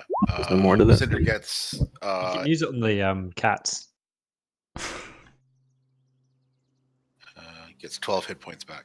Alright, the horse has this big claw mark running along its side. And just sort of wash your hand over it, Than, and all of those wounds heal up. Can we do that? Can we heal the cats and make them pull the wagon? I mean, I could try talking to them. Oh, Maybe I touch try this them. one that's right here and burn. Do we know anything about crag cats? You make a history Do check. crag cats naturally enjoy pulling wagons? Nature. Oh yeah, I know Oh everything yeah, about crag nature. cats. Yeah, not history, nature. You had one as a child. Alright, so they're a creature that is native to northern Faerun, and they're known as the Hunter of Men. They blend in with their environment, and sometimes they'll actually lure their victims because their cry resembles like a human scream. And above all, they prefer human flesh to all other prey. And yeah, Gross. they could be they could be tamed. It would take a while though. But also they've been touched by the Fazrez. They have this like supernatural sort of arcane imbuement where they can deflect spells, and they're virtually undetectable by magical means. Maybe we should skin them and make cloaks, and we'll be like magic immune. It's not often that you'll find them in such a large pack. They're usually solitary beasts, so it's a little bit unusual too that they're hunted in such a large group. Do I think I would be able to tame one if I like use spells as well? You would need magic, and usually to train an animal takes weeks. Yeah. Minimum of 1 week, depending on how good you are. But just to get the animal calmed, you need some sort of magic. Or Norn. They're not like evil creatures, but they are like a wild beast. So, and you know, it would be very hard for you to sort of control one in the presence of a human as well. That, yeah. Do I think their coats would be worth something? Yeah, a little bit. Like, might get a couple of silver for it or something. So they're not magical. No, not particularly. It's not really their coat that's magic. It's their being. Okay. I do nothing. People would make like cloaks and stuff out of their fur. But Well, we might actually need Yeah. fur cloaks if we're going north sometime later. Well, we got cold weather clothing from the dwarves. True. We can skin them and make winter cloaks. Let's get to Ollie's place, Settlestone. We can still see it, right? Like, I mean, it's just like right up ahead. yeah, a few miles away. You'll be there pretty quickly, and you need to spend a little bit of time readjusting the harnesses to the other horse. And need 2 horses to pull this wagon. Roach and Cinder. Oh, so After he explained, You only need crack 2 cats, I'm horses guessing that- or just car. Cause all powerful. So Seb, am I figuring because of we should be pulling what he call said? on the wagon. Who just deleted Roach? What's that, Thomas? Roach is I there. took Roach for the wagon. So do we think, based on what he said about the crag cats, that they were after me because I'm human? Yeah. Am I the only human here? Join So- us on the wagon, Lily. How many horses do you guys save? Just one, just Cinder. And there are more than were dead? I don't care about the no-name ones. Oh. Yeah, the others are 2. They got like just obliterated. by I was the about to say they got crag their throats ripped out. Yeah. So probably not going to get them to come back. Are you sure that a good berry is not gonna fix? Just push it in the hole where the throat was. Jeez, that's morbid. Plug up every hole. It's like if you get stabbed, put a good berry in there. At least they don't die hungry.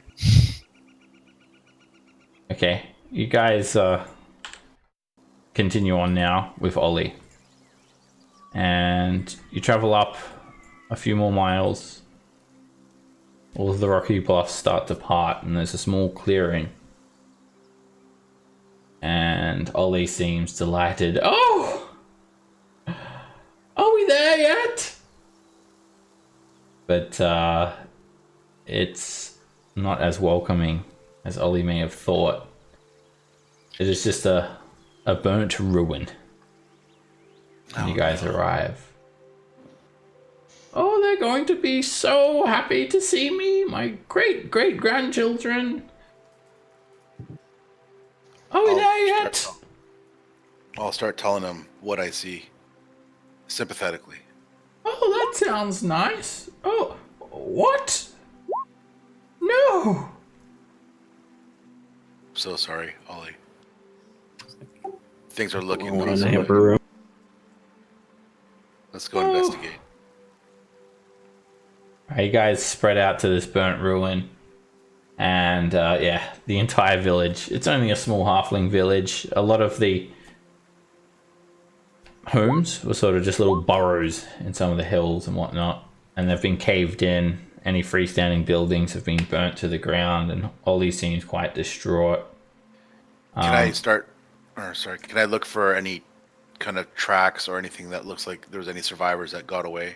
Yeah, make a survival So- check. I'll guidance myself.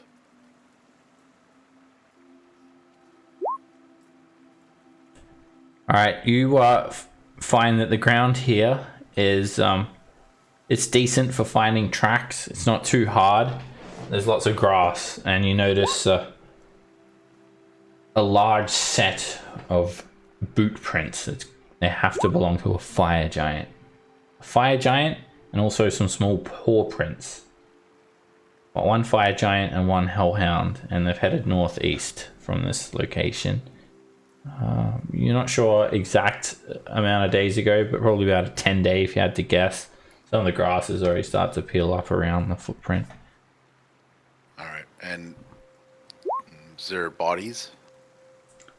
You look around, and yeah, there has been many casualties here, but you also find a group of halfling footprints leading away in the opposite direction to the south quite hurriedly towards the direction of Silvery Moon. All right, I tell him that there is hope and explain to him that there are footprints heading to Silvery Moon in that direction. Well, that is some hope. Perhaps there I can be reunited. My family. I don't know how to thank you. You have... Well, you're coming with us to Silvery Moon so we can try to find your kin. Yes, you have gotten me so far already. I have little to repay you with. Except for the cloak on my back. this is the family heirloom I was telling you about. See, we learnt our craft from a group of wood elves long ago in the Ardeep forest near Nightstone. This cloak has been in my family for generations, but I feel that on me it is wasted.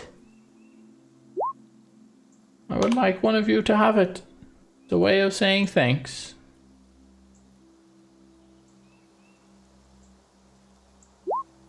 And Are you still going to accompany us to Silvery Moon? oh yes, of Or you course. Okay. How long is this cloak? I'm sure it adjusts. It will be good for anyone. It is a fine cloak. It was given to me by Elvenkind. I think I'm catching the drift. The cloak of Elvenkind. You guys, he tells you what it does. Gives you advantage on stealth checks and stealth checks to find you. Oh, sorry, perception checks to find you at disadvantage. Very good for hiding.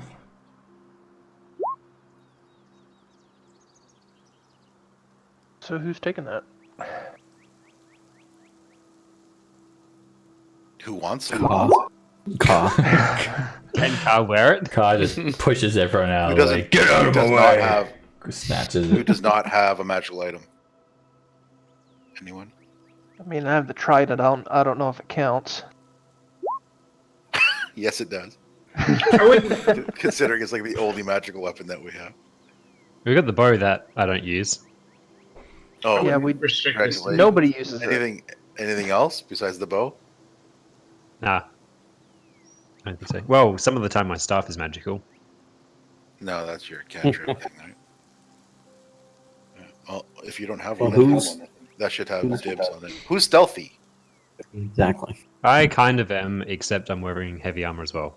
Okay, Sorry. you're not stealthy. Who else? Well, is that'll stealthy? It's still that'll that. keep him from being a disadvantage with the heavy armor. He would Yeah. have no vantage. Oh, okay, fair enough. They perception checks made to see you, but hearing is. Yeah. Oh. Oh, actually, no. Yeah, No, sorry. Yeah, so you'd have still advantage to hide, but the perception checks made to see you are not going to help.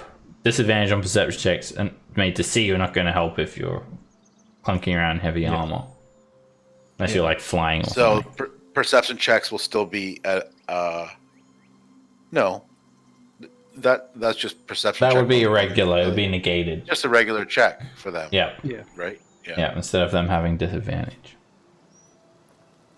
Win is stealthy, but I am not. I like the cloak I have. It sort of is sparkly and changes on my command. Okay. Alright. Car takes it. He's just like, What? who will oppose me? I know I will. I command Carl, give me the... Actually, no. It's all yours Drop. if you want it. All yours if you want it. I don't think anyone else really wants it. And if you don't have a magical item, you got dibs. Period. I have the slippers of climbing or something. Splatter climbing. Yeah, those are dope. Pity can't put them on the car. You I got one wish I could slipper put on. the slippers on Ka. That would be One on awesome. each end.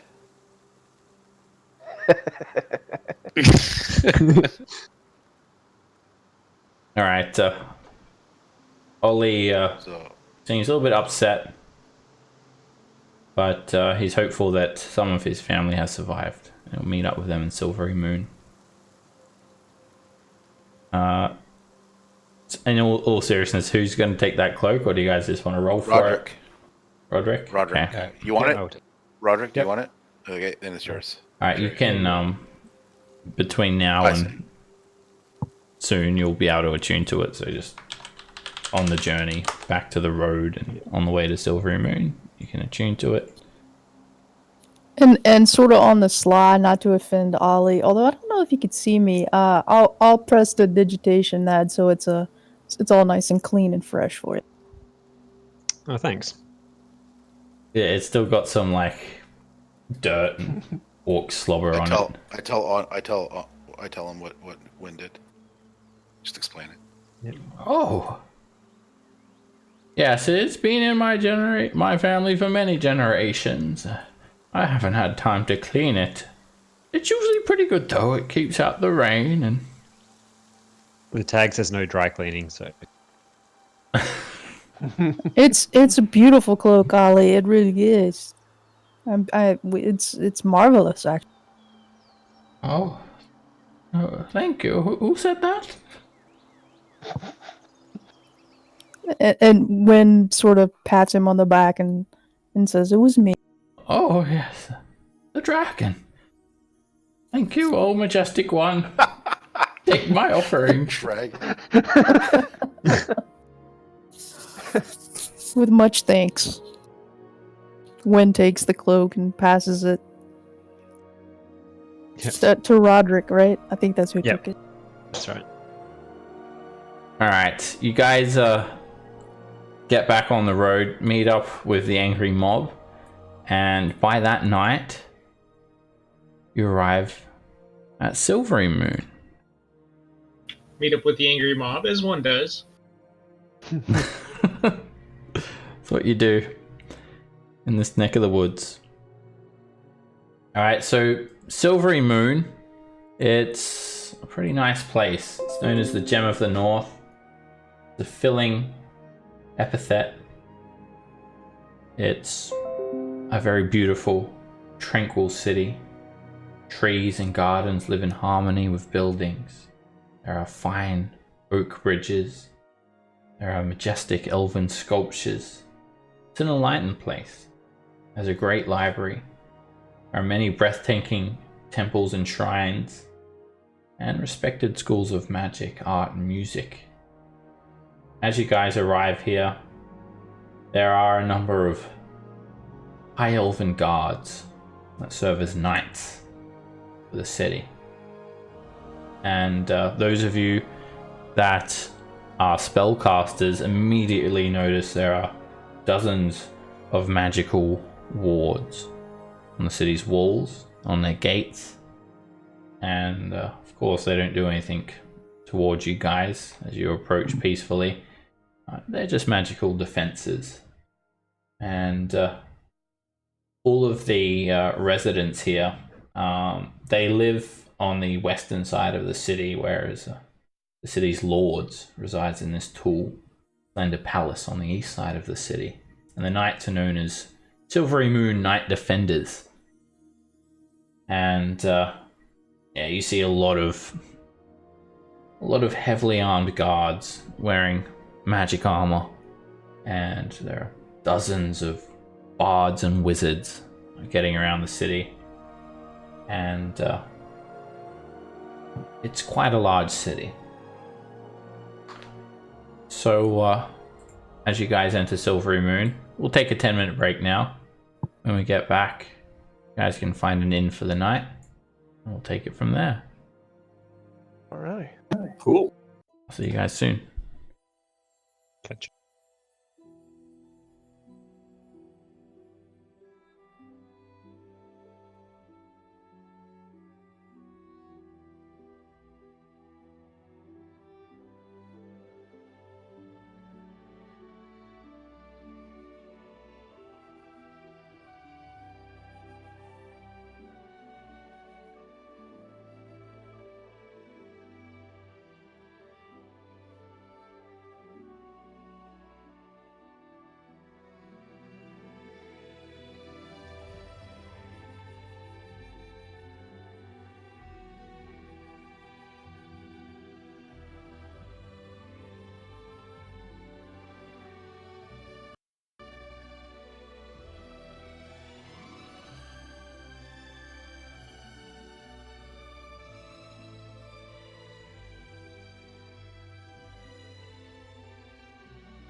I can learn to understand.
How's it going, guys? Good. Good. Good. Everyone back. We've still got like half of our horses. Backish. Yeah. I'll get those horses, don't worry.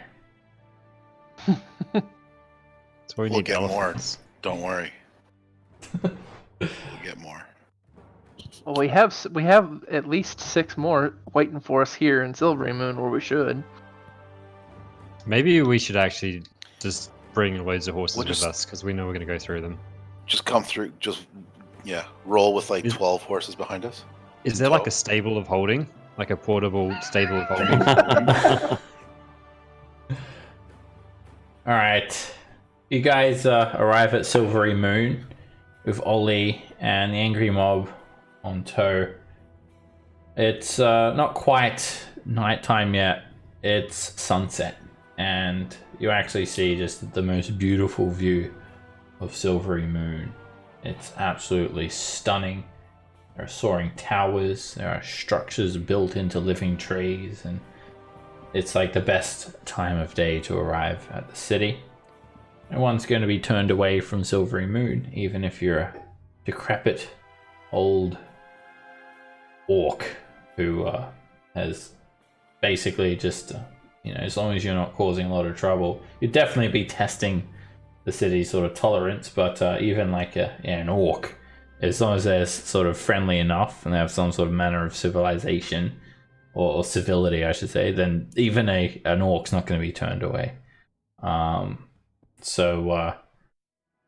Yeah, maybe Than though if he rolls another bad persuasion check. But basically this angry Mouth is mob, closed. they sort of head into Silvery Moon. You guys arrive at the Moor Gate, and the angry mob sort of disperse into Silvery Moon quite quickly.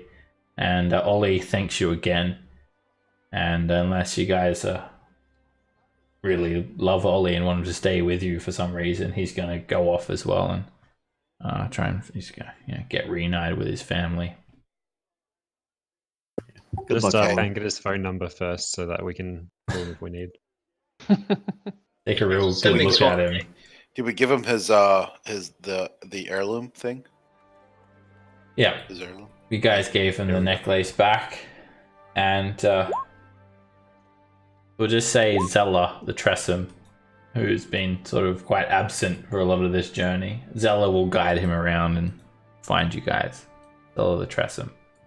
So, in case you're worried about We've it, had he's gonna... Zella with us all the time. Yeah, you have. We did say to stay out of the fights. Yeah. Just keep yourself safe, and we keep running into stuff. Just a cat, a flying cat. She could have calmed down those crag cats. Most of the time, I don't yeah, think Zella's she's been been big flying above you guys, or just sleeping. So Zella guides Ollie Looking off. inside. He thanks you a lot, and you don't really have much business here in Silvery Moon.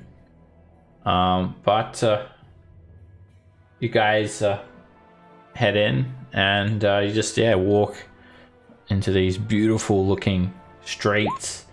You see there's like a lot of street art, bards dancing, and beautiful elven music. You see a lot of silk dressed nobles walking around, and formidable knights patrolling the streets. Everything is absolutely sublime. And it's probably one of the most memorable experiences that you guys will have coming to a city, and it's probably the closest thing to any sort of beautiful elven high elf civilization that is left in the north. It's called the Mithdrana of the North. So you guys head on in, and what do you guys want to do? You can get some directions from some guards and some maps. The town. Is it possible to search, somehow find any Harper type of agency in the city? Yeah, you've got to be quite certain that there is a presence of Harpers here in Silvery Moon. And to do so, you'd go to probably maybe a temple dedicated to Mistra, or some sort of arcane sort of college. Or just go to the House of the Harp, which is like the Harper's base. Oh, anyone can point you to. Yeah, it's no secret that the Harpers are prevalent here. That's the headquarters, for real? Yes, it's a major Harper headquarter. Let's go there. Let's head to the headquarters so we can have. It's common knowledge that it's a safe haven for Harpers, because the city doesn't see the aims of the Alliance as conflicting. So, yeah, people see the presence of the Harpers as basically a welcoming, where other cities, they feel like maybe the Harpers could have some sort of their own political interests, and they could sort of conflict. It's one of the only cities that you'll find Harpers are not really. All right, then you jump in the river and die. It's like one of the only cities where Harpers are just you can go to a place and know that this is like a Harpers safe haven. They are hiding in the shadows in Waterdeep and stuff like that, because it could be a threat. We can wear our pins openly here. Yeah. Yeah, do we notice any agents wearing openly on the pins? When you walk around, you notice little groups of wizards. They're your atypical wizard as well. They've got long robes on, long beards, pointed hats, and tressums flying around them. Some older, very stereotypical, and also some apprentices getting around, carrying staffs and whatnot. And you notice maybe one or two have a Harper pin, and nice. Yeah. Harpers are pretty open here.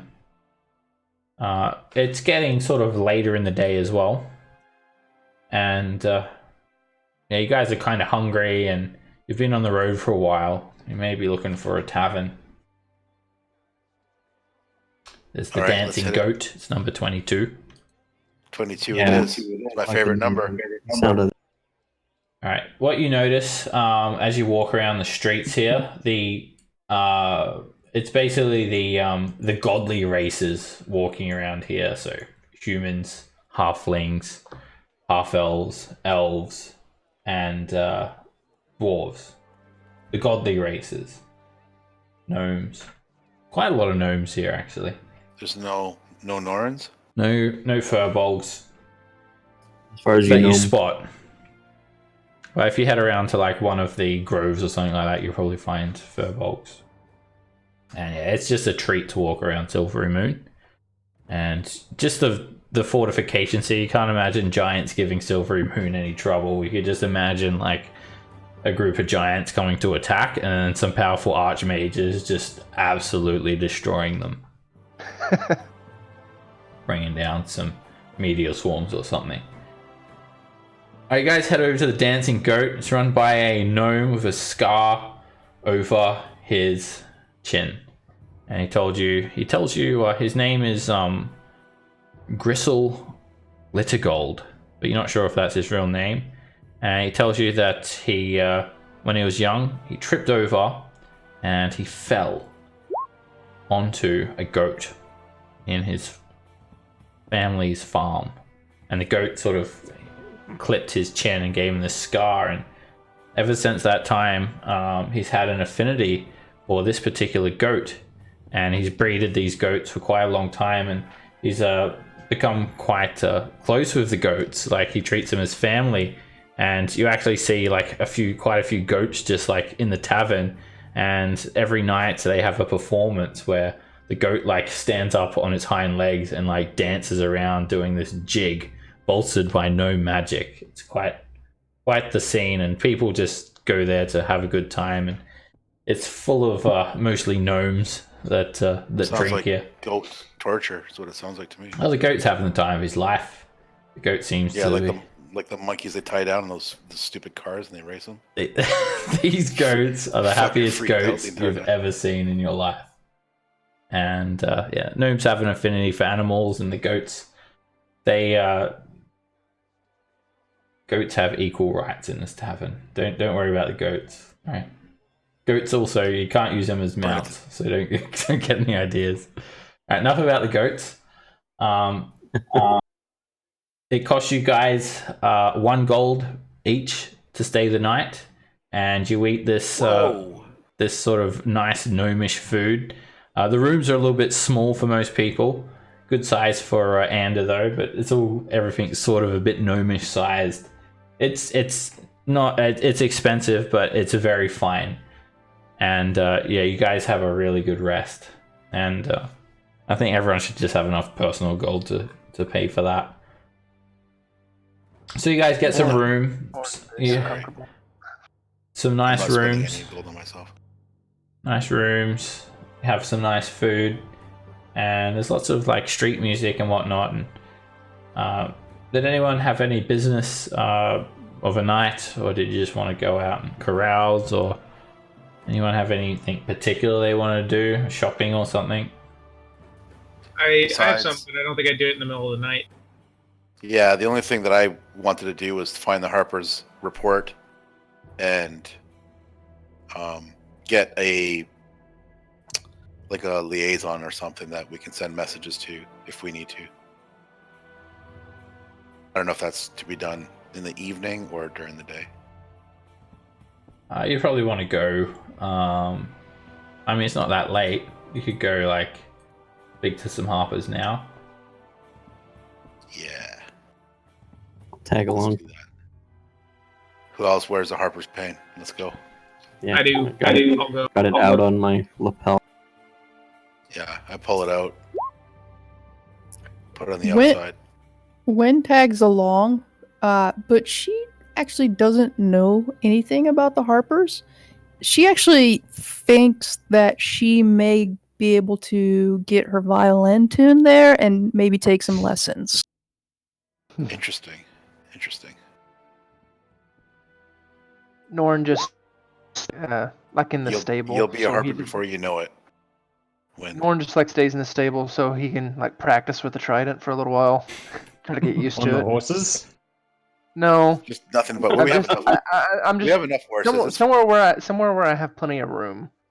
All right. Put the Poke and trident go and in see what first. happens. The stable like houses putting the pin in the donkey.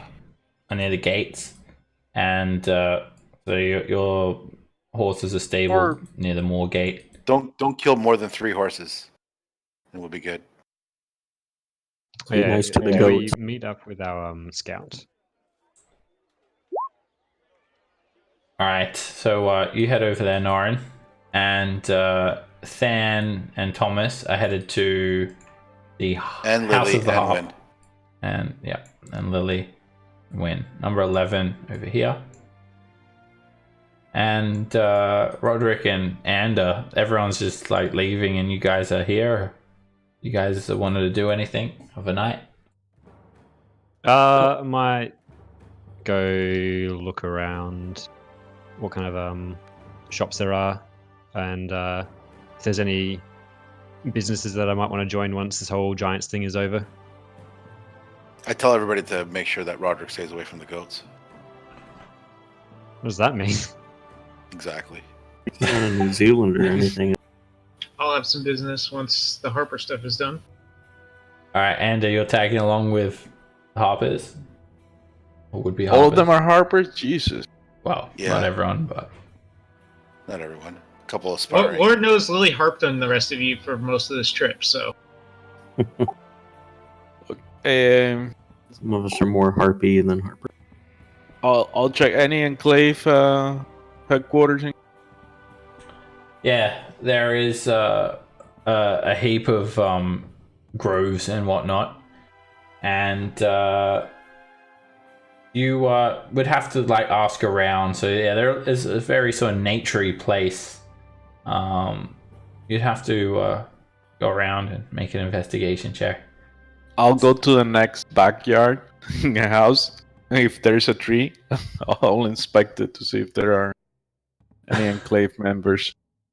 Right, you go to a nearby tree and you do not see any members of the Emerald Enclave. There is one place though that when you ask one of the proprietors at the tavern or something, they point you towards Maliki's Glade, number 31. A forest, a grove in the city. Maliki being the god of forests. Pretty sure you'll find some Emerald Enclave members there. 31. Oh, perfect. Right. Going there. Alright, so Kara and Ander head over to 31. Norin goes to the stable house to practice with the trident. Roderick's going to just walk around and do some shopping, and everyone else going to meet up with the Harpers. Alright, Norin, as you walk through the streets, you see all these knights in shining armor, and literally it's shining. It seems to gleam as night falls. All of the streets are beautifully lit with magical lanterns, and everything feels very safe here, very quiet, and yeah, you just get a couple of nods from some of the guards. Everyone seems to be very friendly, and yeah, you can't imagine these streets would be dangerous at night time. You head on over and yeah, you just speak to the stable hand, and yeah, he allows you into the stables, and you just sort of practice on a... What do you practice on a horse? No. What do you... practice your trident? just like forms, you know. Okay. It's nothing huge or anything. That, and I'd probably spend some time talking to the horses. Alrighty. The horses are just worried that they're next. Mainly, you get that sort of feeling. They were quite distraught from seeing the other horses being killed. And you can make an animal handling check, Norin. I rolled another 4. What the fuck? You try to reassure the horses and or calm them, and yeah, they're not too confident. They may like just randomly run off if things get hairy again. All right, Roderick, you go down to some markets and the main market is number 17. It's a huge sprawling marketplace, smack bang in the center of town here. And you can, there are various sort of establishments of trade skirting the marketplace where you can see like basically every sort of trade being applied here, from metalwork to carpentry and whatnot. And you can buy anything from the player's handbook at the standard price in Everlund. There's also temples, and there are a few people selling some potions and scrolls on the streets. And all of that stuff is in the shops folder inside the party folder if you want to buy armor or weapons and all that stuff. There's also some spells available and potions. Cool. So you can buy any of those potions. The spells, if you want to scroll, it's twice the listed price of that. That's just the price to actually copy it, and you go to like a library for that. And there is some temple services as well. It's cleric services. I'll just give you a handout for that. If you need anything, you just get some prices and whatnot. Here's prices for food and lodging as well. Standard prices. There's a lot of street food and whatnot. And This place is organized. yeah, if you tried, you could probably try and get a place that could hook you up with some magic items for sale as well. 2 copper pieces for a loaf of bread. Jeez. What does this come to? Inflation has not hit Silvery Moon yet. Seb, well, my plan had basically been, since I'm a bladesinger, I figured I would have learned bladesinging here. I was gonna go there and track down some of the other bladesinger wizards to try to get some new spells. Is that just functionally the same as buying them? You would have to visit a library and see what. Oh wait, you're a bard, right?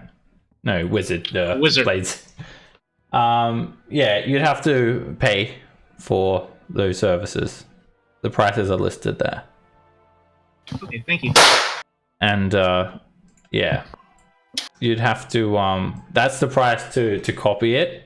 Like use one of these arcane libraries or wizard's spell book, and then you also have to add in the cost of the arcane ink.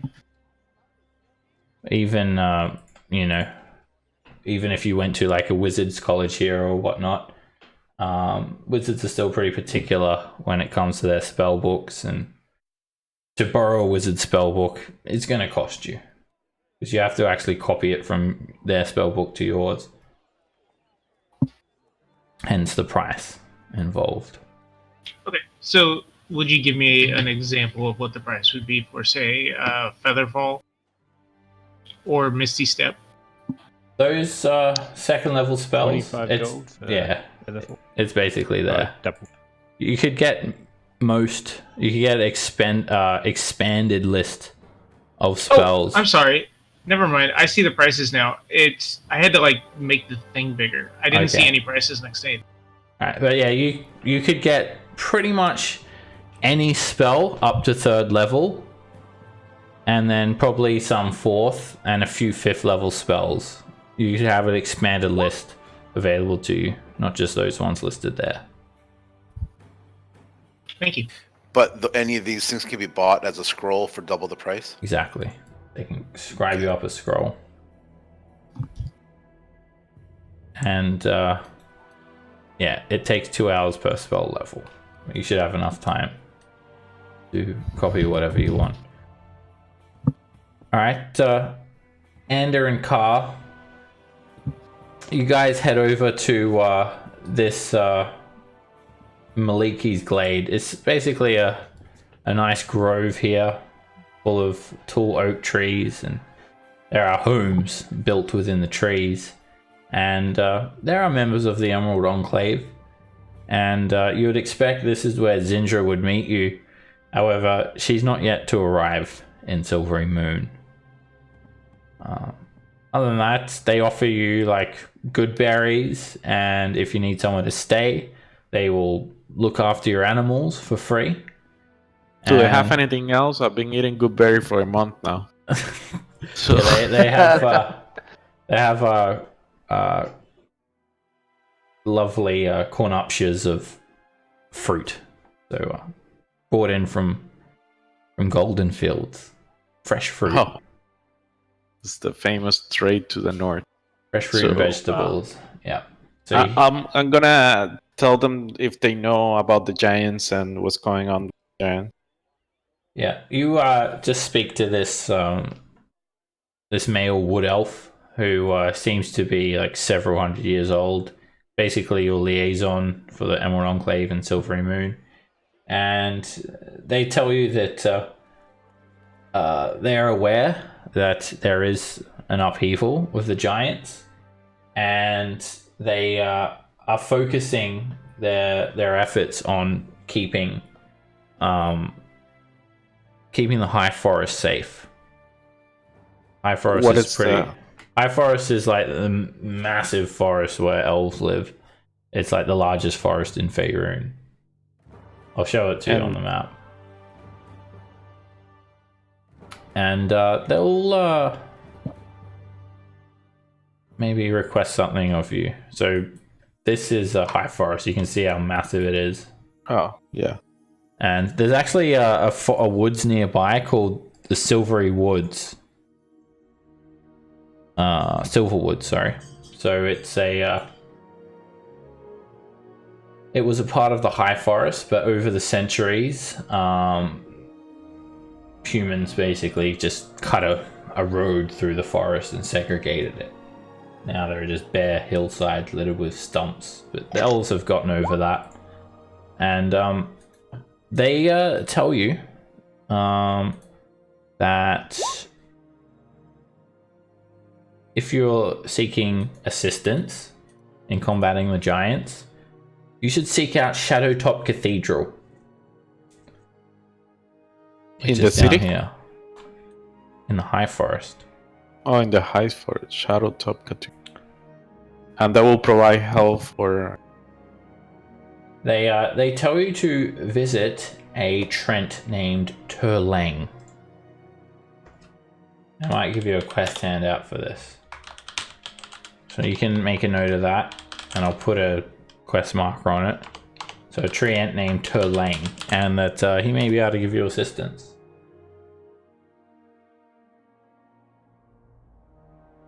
In the way of like a charm, or magic items, or information.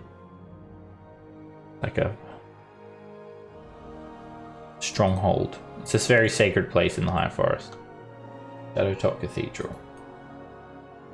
And only members of the Emerald Enclave will be able to go there. It's an important meeting place for them. You could go there, get information, get an update. And yeah, other than that, they'll look after your animals for free. And they'll feed you and give you somewhere to stay if you need. And yeah, everything's quite peaceful. Unlimited good berries, basically. As many as you can eat. Alright, so you learn of that, and What was that? yeah, you basically learn of that, the existence of Shadowtop Cathedral, how it's a meeting place for Emerald Enclave, and you can go there for help. Okay. Alright, and then Wynn, Thomas, Lily, and Than, you guys head over to this tower. It's quite a large tower, and it's called the House of the Harp. It has some buildings surrounded it and a beautiful courtyard with all these fanciful trees, and you can just clearly see this massive harper pin, basically, or harper symbol. The symbol of the harper is just proudly sort of splayed as a big sign on top of the tower. And there are all sorts of wizards getting around, and Harpers can freely travel in and out of the building. It's a place where they go for meetings and exchange of information. A safe haven for Harpers as well, and a place where you can get in contact with other Harpers, and you can buy some potions and magic items and whatnot, regroup, and anyone who is a Harper can freely get in and out. And if you're accompanied by a Harper, you can also freely go into this building. So there are a lot of powerful mages getting around in this tower. And what do you guys want to do here?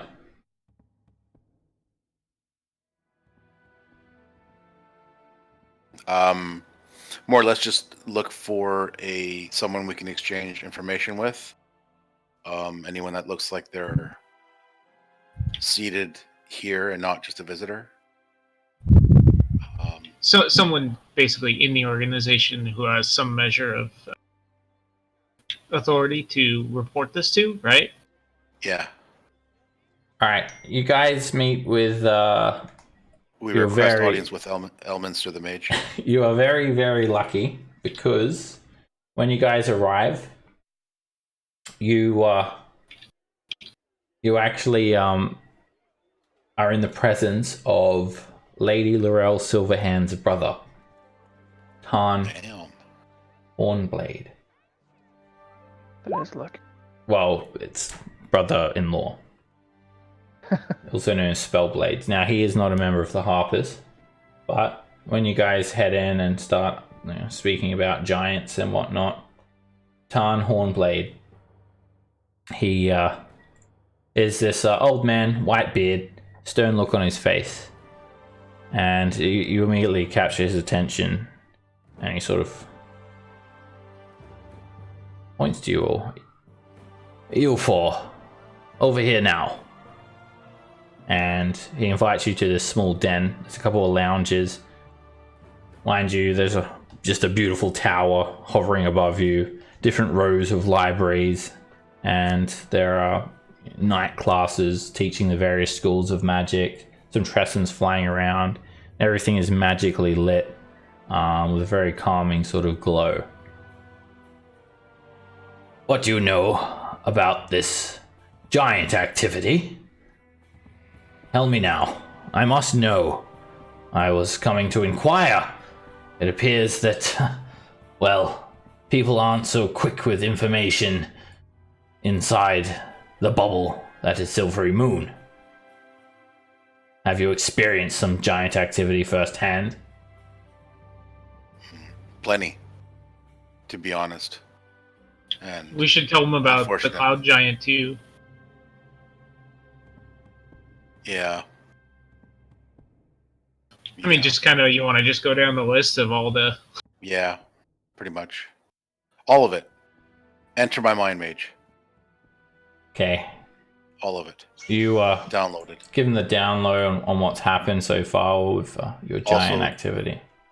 The Zentarium agents meeting with the fire giants, the searching of relics, the ruining of towns, all of it. Okay, this is Thunder Spells. That's what he looks like. Nice beard. Right, stern look. Ah! This is quite confronting, I must admit. And what? You've come here to spill your guts about this story and what? Hope the Harper members of Silvery Moon will jump to your aid? Nope. Not at all.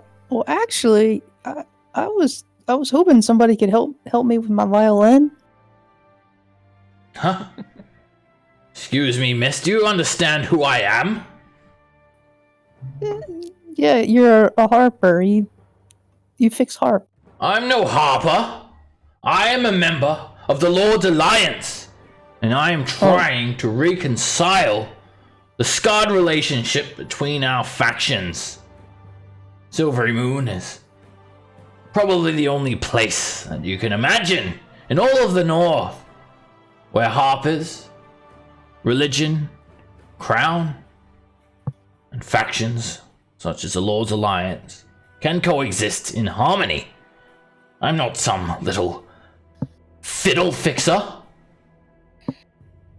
All due respect, sir, why did you call us over once you heard us talking about giants if the news of giants does not mean anything to you? Oh, it means something to me, alright. There's been upheaval all over this land. Between here and Everlund, I've heard the whispers and the cries. People fleeing from the giant activity. Yeah, people are dying, not just fleeing. Yes, this is of grave concern. But you'll hardly find these shining knights going to leave the safe walls of Silvery Moon, or the mages up in their towers of Moongleam Tower in Everlund. You really think they're going to branch out and expend their resources trying to save all these little farmsteads in the area? No! As long as they are safe within their walls, they couldn't give two shits about what happens. Well, to the common this is folk. an organization of knowledge exchange, and we're passing our knowledge on in case other agents are looking for information regarding the giants, and whatever we can input into that cause hopefully will help, whether it's small or large. That was our intention. That's all. What we need to do is find a way to restore the ordering. Well, you've come to the wrong place, I'm afraid. Everyone in Silvery Moon is caught in this daydream bubble. They think everything is so splendid. Everything is all glitter. Shining lights. Clean streets. They don't witness firsthand the destruction and the mayhem across this land. First, it's dragons trying to destroy our world, and now it's giants. I have seen firsthand the threats that has become apparent in Faerun. And if you want to do anything about it, you need to get to people that have more ahead about themselves. You should travel. You. Maybe you should come with us.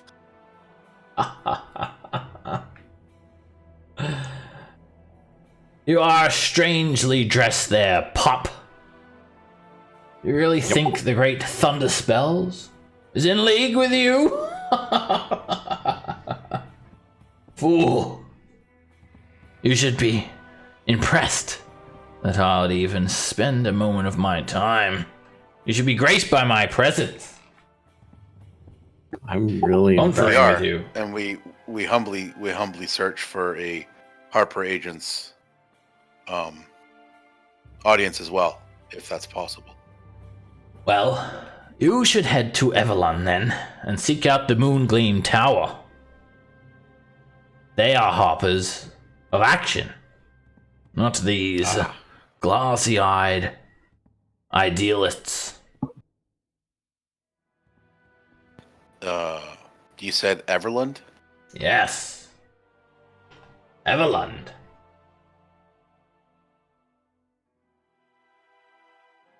All right. Better go We there thank then. you for the information.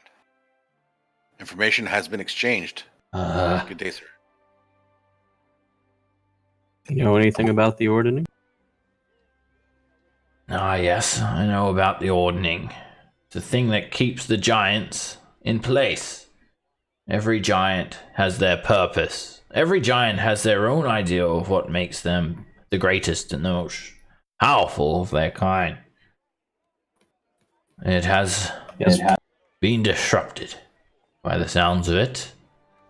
I've had reports from many members of the Lord's Alliance on the western coast of Faerun. They've told me that frost giants have been reaving the seas. Hill giants have been snatching up livestock. This is out of the ordinary. They are aggressive and relentless. Yeah, so the question is, how can we restore the ordering if it's been disrupted? That's the million gold piece question. Yes. Well, you do have some aspirations, I must admit, or lowly adventurers. But even lowly adventurers can arise to something great. You're asking the right questions. What can you do to fix the ordning? But first, to get the answers, you need to know the cause, the root of the problem.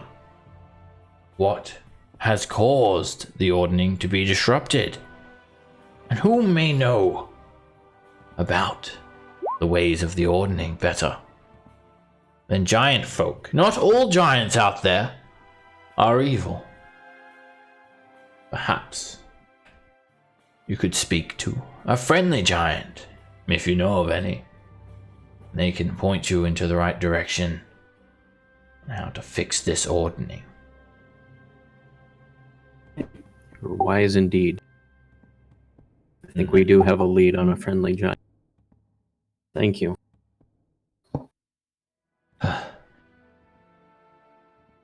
You are harpers, so I would suggest you visit Everlund.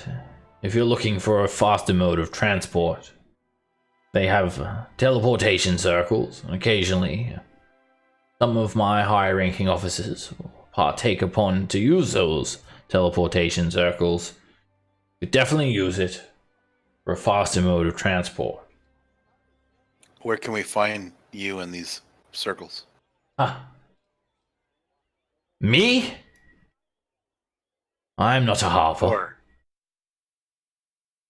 I don't know, you're the harpers. Go to Everlund and flash that pin around. Try the Moongleam Tower. oh, I thought you meant you were offering transportation from here to Everland. Me? Ha! You'd have to pay me 10,000 gold to cast a teleportation spell for all of you. And plus, I need my magic for other things. I've got a hot date tonight with Illustrial Silverhand. Oh, well, good luck. Thank you. I was actually supposed to meet her here. Yes, she'll come, I know it. I'm sure she will. If you know what you're doing, she'll come. Yes, I'm sure she got caught up in a meeting or something. All right. So we haven't spoken to a single Harper agent. That's cool. Are we done here? To Everland. Yeah. Maybe to bed first, but yeah. Oh, maybe we should go There by are the. harpers. There are harpers getting around here. They are low-ranking harpers. Just no one really higher than a harp shadow, which is like the second Is or there a third guest lowest book rank. of any kind? You can like get an audience with a high-ranking member of the harpers, but you can also just sort of relay your information. You guys don't really have anything that they don't already know, though. Okay. I'll just write down on a piece of paper, Than was here, and then walk up. Yeah, when you tell them about like the fire giants meeting with the hobgoblins, they pretty much tell you like that information just means nothing, unless you know what that meeting was about. And then Wow, that's cool. they sort of say like, the Zentarum, they're thoroughly evil, and Yeah, it doesn't surprise them. An alliance. It doesn't You know, surprise they're making an them. alliance. Well, you don't know that they're making an alliance. You don't really know what that meeting was about. Could have been anything. But they do urge you to try and follow up on that lead if you can. And that, they're like not any more well equipped than you guys, basically. The highest member of the Harpers here, they They all have receive- one magical item each. They're not going to give you guys magic And items. That's 2 for sure. horses. And 6 horses. Yeah, they're doing their own parts. All right. So, that's cool. Let's head to the shop district. Maybe pick up some scrolls or potions. They commend you for your what you're doing and tell you to keep it up and continue trying to investigate. Pat on the head. But they say the next step is to try and figure out what has caused the ordning to be sundered. Maybe go see that friendly frost giant. Yeah, that's what they say the next thing is. But yeah, if you're expecting to go there and they just shower you with magic items or something and give you lots of potions, and that's not the case. If you're a low level I harper, meant to go to the shop districts. No, I want nothing from the Harpers. From the Harpers was just relaying the message of what we saw and what we did. I'm not looking to gain anything materialistic from the Harpers. It was just more just checking in. And then letting them know that the I was not Zens expecting to are be showered by chips. yeah, they can give you access to increased list of potions and scrolls and stuff like that as well, if anyone's interested. And they may be able to put you in contact with people that can sell magic items. But yeah, that meeting with the fire giants and the hobgoblin, the Zentarum, it's not really any information that can help them. I don't know what it was about. We made a point when we left that we were going to leave and report to the Harpers. That was what we said. Yeah. So That's everyone. Yeah, that was what the consensus was. Instead of going in like Suicide Boy and trying to figure shit out, And they we basically instead took the route of they basically let's told you flee that and report. you should have tried to had someone Yes, I'm getting sneak that, in yeah. and get some information, but Yes. they Give them just directions of where they are. Maybe they can go find. they We didn't have a cloak of Elvenkind back then, but now we do. So that was like over a week ago. So they keep tabs on things, but they tell you guys to keep doing what you're doing, basically. to man up and actually go through with shit. Well, they just tell you to keep doing what Harpers do, act like spies and whatnot, get information. That's what Harpers are all about, information. They wouldn't expect you to run in and try and take on an army or anything like that.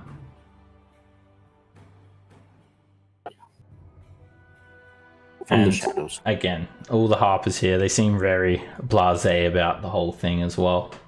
They are sort of encapsulated with their own world in Silvery Moon.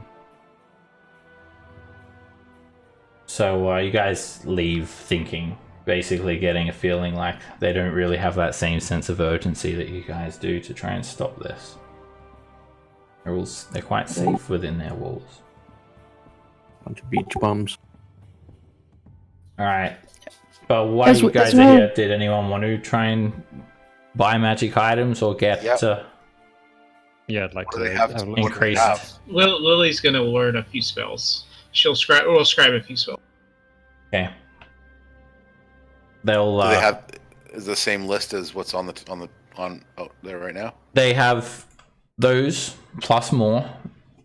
They can get specific potions for you perhaps, and increased list of spells, basically every spell up to 3rd level as mentioned before. And if you take the time to try and meet with one of the Harper's contacts, they may be able to organize for you to meet a merchant that has a few magic items for sale. But that will cost you just to organize the meeting. No, I don't think we're in a position to. We're not there yet. You don't want to buy a magic item? You guys have thousands of gold. We don't have that much gold. We have 2,000 gold, and then we have 1,000 gold emerald that we can sell as well. That's enough to buy quite a few magic items.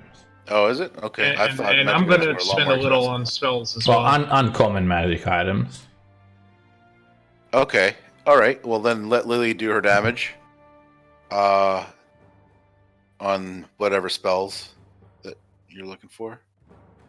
Is it possible for to buy 2 prayer healing scrolls? Prayer of healing. That's divine no? magic, so not from the Harpers.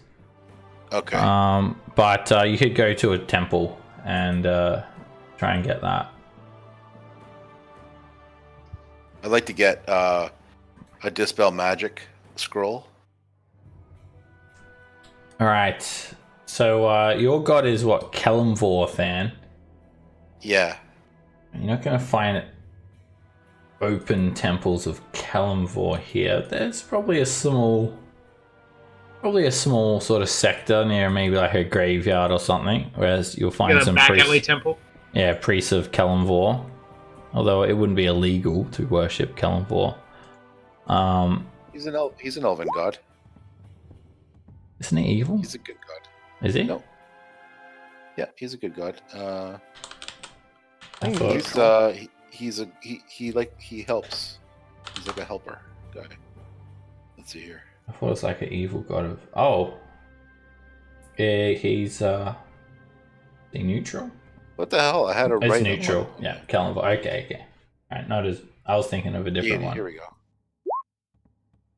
Alright, so yeah, there are more open temples of. There's probably like a grand building dedicated to Kelemvor. I'm not sure what the name of it would be. Art. And now it's gone. I don't think there is a major temple, but anyway, you get to a temple of Kelemvor, and they have the same sort of services available, where you can get spells cast and scrolls scribed for twice the price. Now, they are fairly expensive, so there is a list of cleric services. And it's Oh, the dispel magic's more expensive here than it was over there. that's for a casting. The scroll is twice the price. No, the other list on the spell scribing one list, you said it was twice the price, and the magic, the dispel magic on that one was. It's 300 GP. Do you want me to just learn Dispel Magic? Because for 300 I can just learn it. Oh, I know dispel magic. It's not. Oh. I'm not. It's not a. I have it on my my list. Oh, It's just you got it though.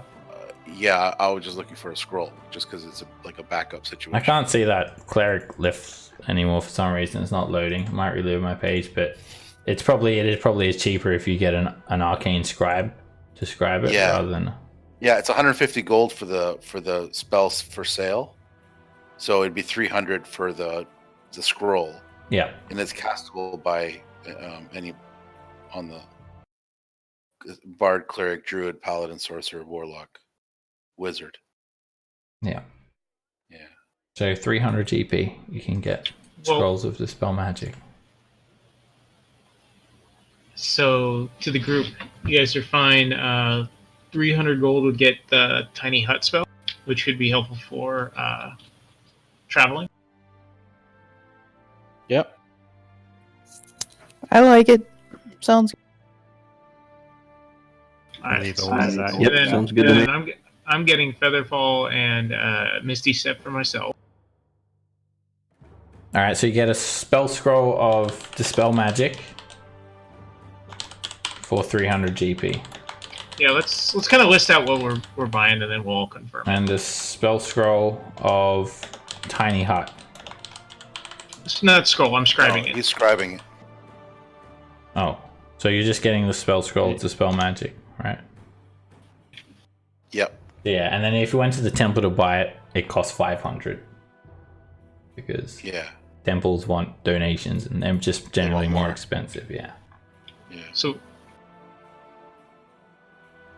So on my end, I spent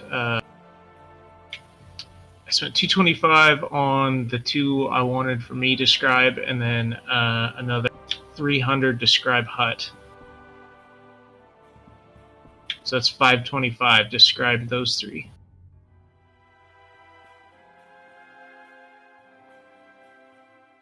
Okay, so that's Sounds good. 525, and then the spell scrolls 300, so 825 so far. I'll keep a note there. Does anyone need like armor or something, weapon or armor upgrade? I just wanted to see the list the Harpers had. And you said it would cost something. I was gonna try to see if I could persuade them to lower their price. For the magic items? Yeah, I just want to see what they have, but you said it would cost to even see the list. I guess you have to sit. You said to set a meeting. How much You'd for have the to, meeting? yeah, you'd have to spend 100 gold because you'd have to pay for like the meeting place, some food, and you basically have to like host a party pretty much just to get into a meeting with this merchant.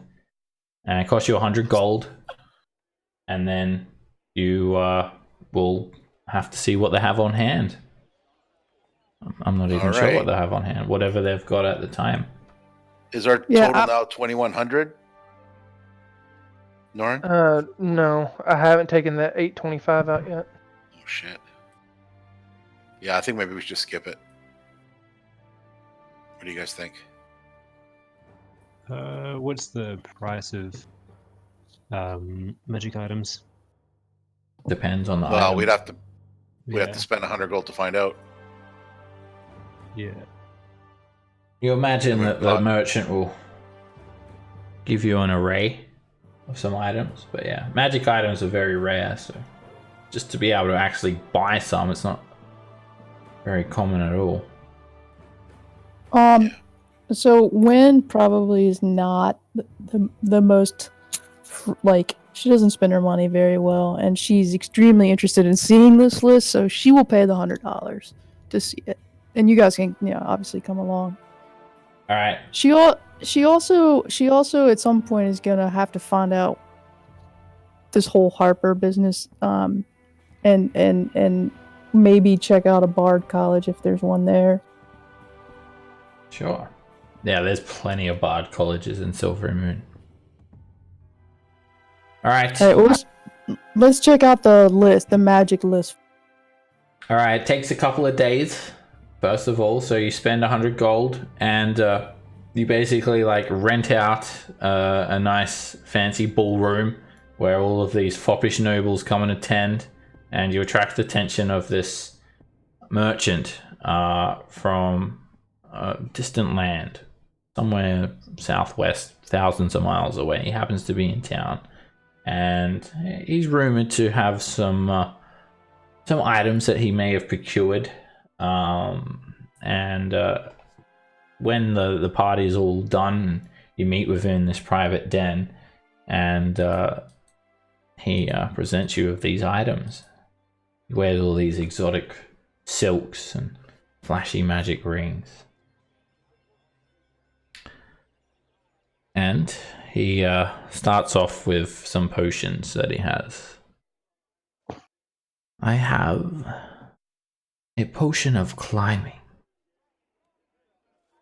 a potion of water breathing, a potion of supreme healing, and a universal solvent.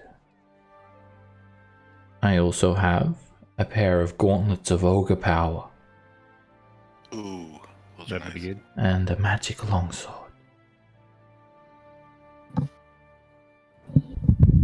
Let's talk prices. What catches your interest? No cloaks or rings of protection. That is all I have. They are my wares. Gauntlets of ogre power. Oh, yes. These items, they are uncommon. They take only a few weeks to craft. I picked them up on the back of a...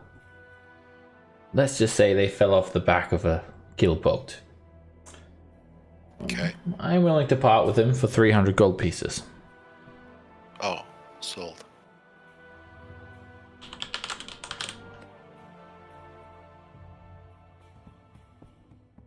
Alright, the gauntlets are very good power.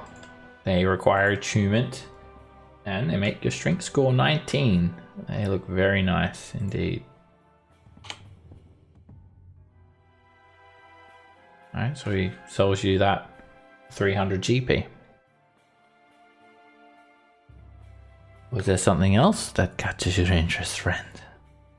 Some of my Say potions, there was a perhaps? magic sword someone might be able to use. Ah, yes. A +1 longsword. It is lightly imbued. It is also 300 gold pieces. So for this meeting, Wynn has changed into like her finest clothes, and she's definitely putting on this air of like nobility. She's pretty good at it, but you can tell it's you guys have been around her long enough now that you can tell it's an act. And she wants I want to know how much for the potion of water breathing. Make a persuasion check when.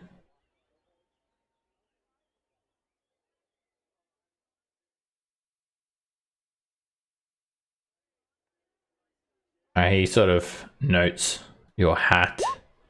Ah, that is quite the hat. Now I know this potion it's not exactly rare or exotic, and you could probably go down to the markets and buy one. And for that, I'm willing to give you a discount. 200 gold pieces. Instead of the usual 250.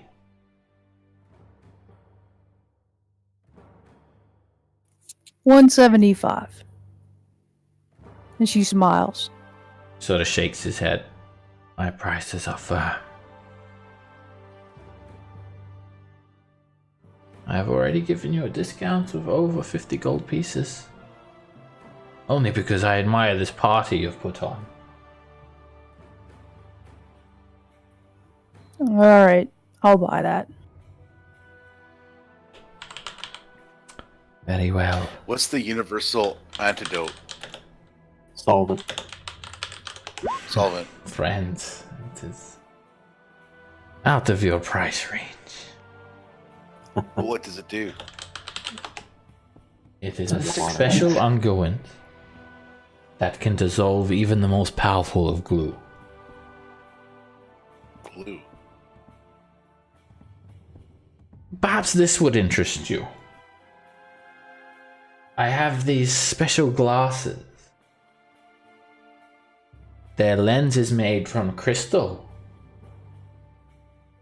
While you wear them, things will become much more apparent to you. How much? 300 gold pieces.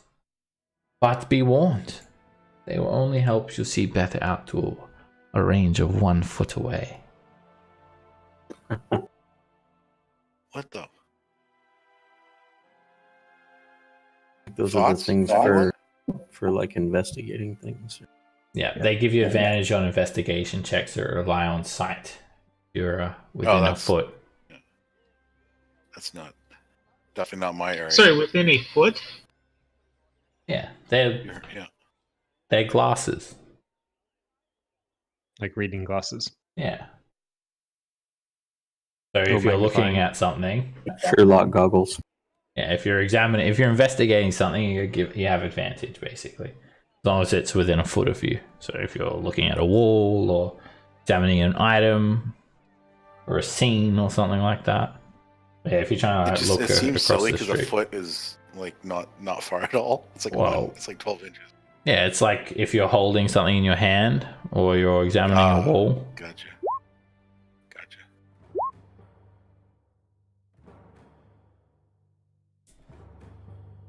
Very well then.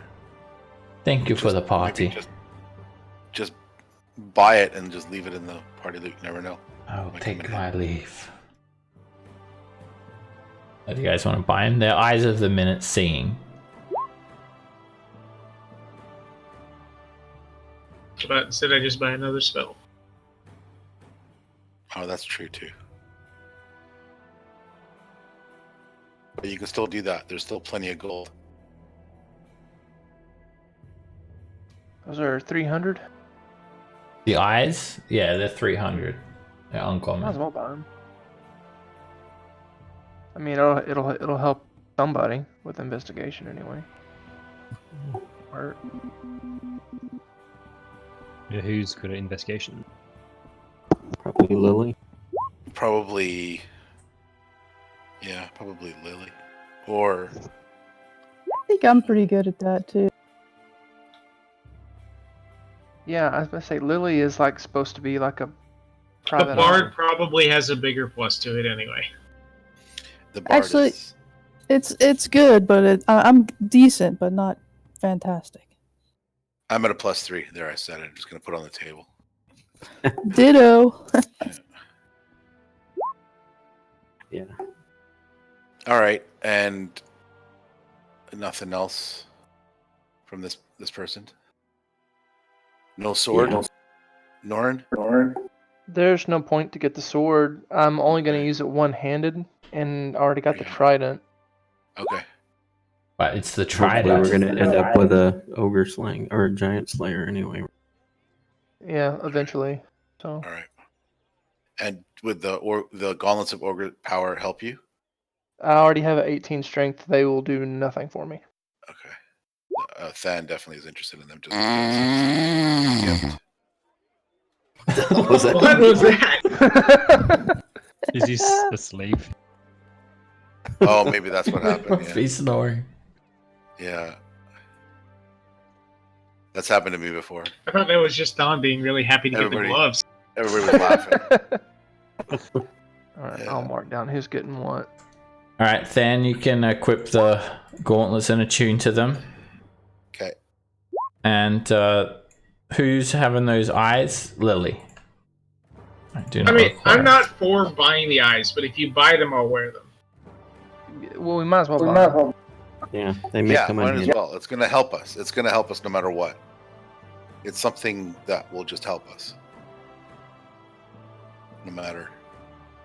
We'll need it at some point. Advantage on investigation He's checks. like, oh, I don't want to mean, look like a nerd. I don't want to. One of the most used skills. So very good. It'd be crazy to pass it up. Yeah. Yeah. I agree. All And they right. don't require attunement either, do they? No. You just put them on in. All right, you guys all yeah, have a good Was time the as well on potion that of that premium, party. Like super expensive.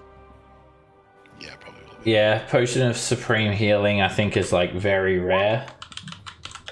It's like 1,000 It's like a gold. I looked it up Yeah. recently. Yeah, That's what I remember. yeah, probably a about lot. 1,000 or something like that. Does It's heal a lot. supreme. It's very rare. It's out of your price range. Don't worry about it. Oh yeah. All right. You guys have that party. You meet with a merchant, and yeah, you spend a couple of days more in Silvery Moon. You eat fine food. You stay in fine beds, and when all is I done, think I might. you find everyone here is still sort of, yeah, they're really in this sort of bubble. Everything is just so glamorous here in Silvery Moon, and you just see people laughing and cheering on the streets when you know that there is this like such destruction happening to Faerun, and even the Harpers just basically seem useless here. You feel like there's not really much for you guys here unless you want to just I'm consume just gonna describe yourselves one in more the- spell the in the lull. interim. Sure. There's plenty of time for you to scribe spells, and you just find a library and a nice desk, Lily, and you sit down and get your magic ink and start scribing away. Whether Tarn got his date or not, you're not sure. And you guys feel like you're just any more than a couple of days in Silvery Moon, you're just wasting time. Yeah. Let's get to Everland. We'll cast. I would ask Thon to cast sending to make sure Zendra knew that we were about to head to Everlong. Oh, yes. And that we might meet her on the road. She comes like after one day and meets up with you guys. Okay. Right. Are we going to Everland or are we going to see the giant? Everland, I believe. I got a couple of things to do there now. How far is that? It's the next city over. It's like a day. Yeah, Everland's not far. Do we want to get a warhorse for our cavalier? Yes. Honestly, More horses, the better. I mean, it's never gonna be. I'm gonna be riding it for the most part, and whenever I'm riding it, it's not gonna be able to attack. It would have a little more hit points, but not so much that it would justify. Do you have the feat buying another one. for mounted combat? Yeah. So that'll help keep it alive. So, whether it's a riding horse or war horse, I mean, whatever's attacking the horse I'm gonna force to attack me instead anyway. So. Yeah. fair And you don't get advantage if you're riding a horse? I do. I already have a horse. Two yeah, a horses regular now. horse doesn't make too much difference. Yeah. Yeah, As long as you I'm can mounted. carry- I think you can warhorse carry- is like more suited for combat though. You can you don't have to make like animal handling checks if the horse gets spooked, and I think they're made for fighting and they can work with you and attack with a boot and stuff like that. Made for fighting. Yeah. Well, Riding horses, they're just gonna run off, as you've experienced. Warhorse won't. Something to think about, anyways. Don't have to make your decision right now. Maybe you'll come across a group of bandits with warhorse. Exactly what I was thinking about right now. We'll steal some, don't worry. An All right. elephant's only 200 gold, though. Yeah, they're not gonna have an elephant. Still here. don't have Go big, elephants. go home. You gotta go down to M for that. Alright. Which is a T-Rex. You can get one in Cholt. Alright, you guys leave Silvery Moon. You meet up with Zindra, and she's pleased to see you all. The Wood Elf Scout. And he also meets Win. When you just see a female Wood Elf who's served as the party's scout and basically owes the party her life. She's working off, 800 gold? She's working off a life. She's Like a scout. gold. Alright, she just has her horse. She's not able to get all the horses up here. But Oh, yeah, what the go back and bring the other horses. Did she sell them? they're at Calling Horns. At She's once. got them in the stable there. She can only ride one horse. Maybe tow another one. You can but use rope and tether them one to one, like a line of horses. she wanted to come quick. And she feels that she knows what you guys are like with horses. What are you going to do with more horses? Well, you know us. We need No, you're not backups. allowed to ask such questions. See, this is why I don't want to buy a war horse, because I really don't think it'll last that long. Well, we'll probably just leave it at the next city we go to. Exactly. So I'm Oh. gonna... All right, fair enough. And to Norin, to subtract out a little money for a few more of Find Familiar for me. How much would that be? 200 gold. 10. That's a little more than I was thinking. I was thinking maybe Just two. to cast it, right? Or is Yeah, it? just 20 gold. Right. The reason why she's come alone on the horse, because you've asked her to come so far, she feels like she's going to miss you guys. It's like a very long journey from Calling Horns all the way to Silvery Moon. And she made it safely, so well, that's good. Yep. Also, yeah, it'd be quite dangerous for her to travel slowly with a lot of horses. Alright, she comes and meets you glad- all there, and You made it safe. she Now, just take care of the horses we have here. We're going. thanks you all, and then she sort of bids you all, and What? says, to Marlin of Calling Horns, I relayed the message that you had taken care of some giants that were causing trolls to attack Calling Horns. Unfortunately, she would not take my word from it. She would not write the letter of recommendation. She wishes to see you all and hear it from your mouths, so she may write you the letter.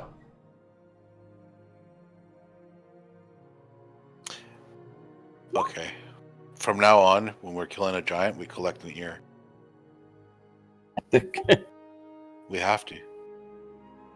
We've got to make sure that we collect the same ear, otherwise they might think we're getting 2 ears from the same one. So, like, got to pick left ear. or Always right. left ears or whatever. Yeah. She Oh, also it's all on the same side. See her on the way to Yartar, maybe. She also did not entirely trust me with the letter as well. Of course, she was going to address it to you all. But I did receive that message and headed back to Calling Horns. The horses are safe there, and I can assure you there has not been another troll attack in the few days that I was there before I left. I have made Godspeed all the way over to Silvery Moon to meet with you all now. We are relieved that the horses are safe. And of course that you've arrived safely to us. Thank you. What would you Now- have me do now? Follow us back down to Everland. We head to Everland. Accompany us on the road. Of course. I'd bypassed Everland myself. Let us head back. All right. You have horses. Of course. Okay. What kind of a question is that? I know. Shame on me. It's less than a day's gallop. And you guys head on down to Everland. The journey down to Everland is an uneventful one. Although you are flanked by mountains and forest, it's pretty heavily patrolled, and just the presence of magic in this area is enough to deter most bandits and orcs in fear that they may jump a powerful mage and get incinerated. Safe journey down, and a day later, you guys are in Everland. And Everland has a bit of a different feel about it. It's nice, but there is a bit of a more fortified feel to Everland, and everyone is not as laid back as they are in Silvery Moon. But it's a very nice city. It's full of guards as well. It is one of the North's most active mercantile communities. Thick stone wall that encloses it. It's pierced in 5 places by gates, like the spokes of a wheel. There are broad, straight avenues leading from each gate to the Bell Market at the city's center. Streets are clean, wide enough to accommodate your horses or large caravan vehicles, and you see soldiers of the city's army making show, patrolling the walls, doing their war drills and marches.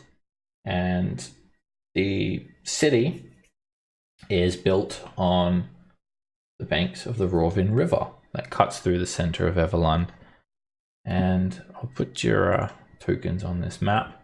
You guys arrive at the Silvery Moon Gate. It's this first gate in the top left-hand corner. Let me grab everyone's tokens from before so we can see where you guys are going to be. All right, there's no toll or anything to enter the city, and they just the guards just inspect your saddlebags and whatnot, just to make sure you're not smuggling anything, and they clear you guys pretty quickly, and business as usual. Head onto the fine streets of Everland with Zindra as well. So you guys head on in, and it's actually sort of raining today. It's cold rain as well, frigid rain, and it's doesn't really snow too much around here, and it's still pretty it's like summer at the moment for you guys. So as you make your way into Everland, Yeah, you just find some very stately looking buildings, and some of you guys know a little bit about the town, the city. It was a member of the Lord's Alliance until recently, and the leaders who comprise the city's council voted for separation from the Lord's Alliance. So you can imagine Thunderspells was also a little bit sort of peeved about that as well, him being like the leader of the Lord's Alliance. But still, he suggested that you head to Everlund. All the buildings are stately, very well maintained. They have steeply pitched rooftops and tall spires that sport colourful banners. There is still music and merriment on the streets, but everything is a little bit more on edge, and there is an even more increased presence of guards here. So you guys don't find people wearing Harper's pins openly here or anything like that, and there's tension on the streets. So I'll just remind you guys of the quest that you guys got when you came here. The Everlund quest is Dorathra's. Yes. Mm-hmm. Dorathra's quest. So yeah, she found it quite odd that fire giants made their way to the Deathrin Valley. A lot of the fire giant activity has been further east than Tribor. And yeah, she wants to make sure that the Harpers are aware of the gravity of the situation. Coming from Silvery Moon, you guys were disappointed. The Harpers didn't really care too much. They're pretty blasé about it. But she gave you guys this badge bearing the Tribor insignia and told you guys to visit Danavar's house.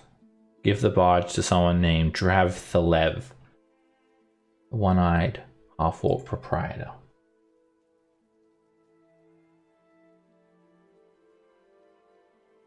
So again, it's like nighttime when you guys reach Everlund. It's raining, but the streets are well lit and well patrolled, and there are like many sheltered businesses, taverns, and whatnot. So we have to go to the east? Well, can I ask one of the guards for directions to Danavar's? Sure. One of the guards, he's quite happy to help you. Ah, yes, of course, Danavar's house. One of my favorite haunts. Head down the road, 4 blocks. You'll see it. Turn right, down near the river Ravine. You'll see a large park. Right there, nestled on the edge of the water. Can't miss it. Proprietor's a half-orc with one eye, just in case you're wondering. Excellent. Thank you. It's down here.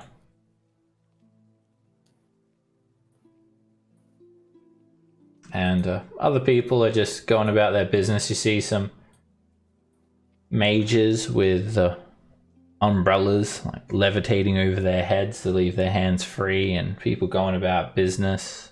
You still feel like this is a pretty scholarly city. And you guys head down to meet with Drav. As you guys head to the Danavar's house, you notice quite a number of the city's guards are drinking here, making merry. And you turn a lot of heads as you walk in. There is no real particular theme of this bar. It's just your simple looking tap room. But there are some banners hanging on the wall, livery of the guards of Everlund, and there's even some banners of other cities' guards. You feel like this was perhaps a Lord's Alliance sort of meeting place as well, and you even notice a small banner of the Harpers stuck up there on the wall, kind of openly proclaimed. So You guys quickly find Drav, the one-eyed half-orc proprietor. And straight away, you notice him. He's got a big eye patch over his eye. Quite burly.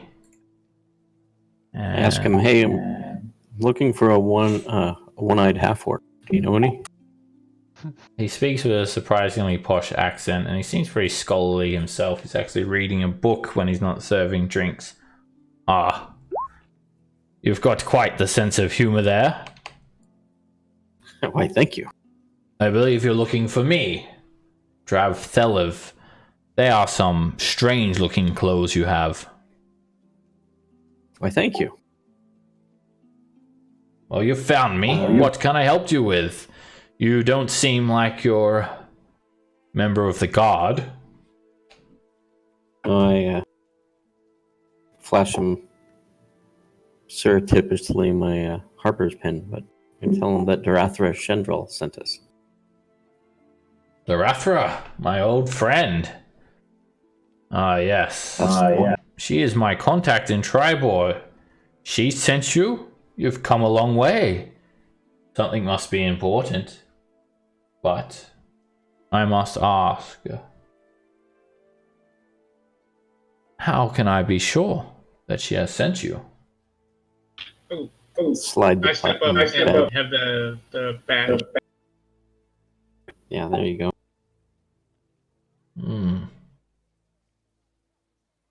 He holds out his hand.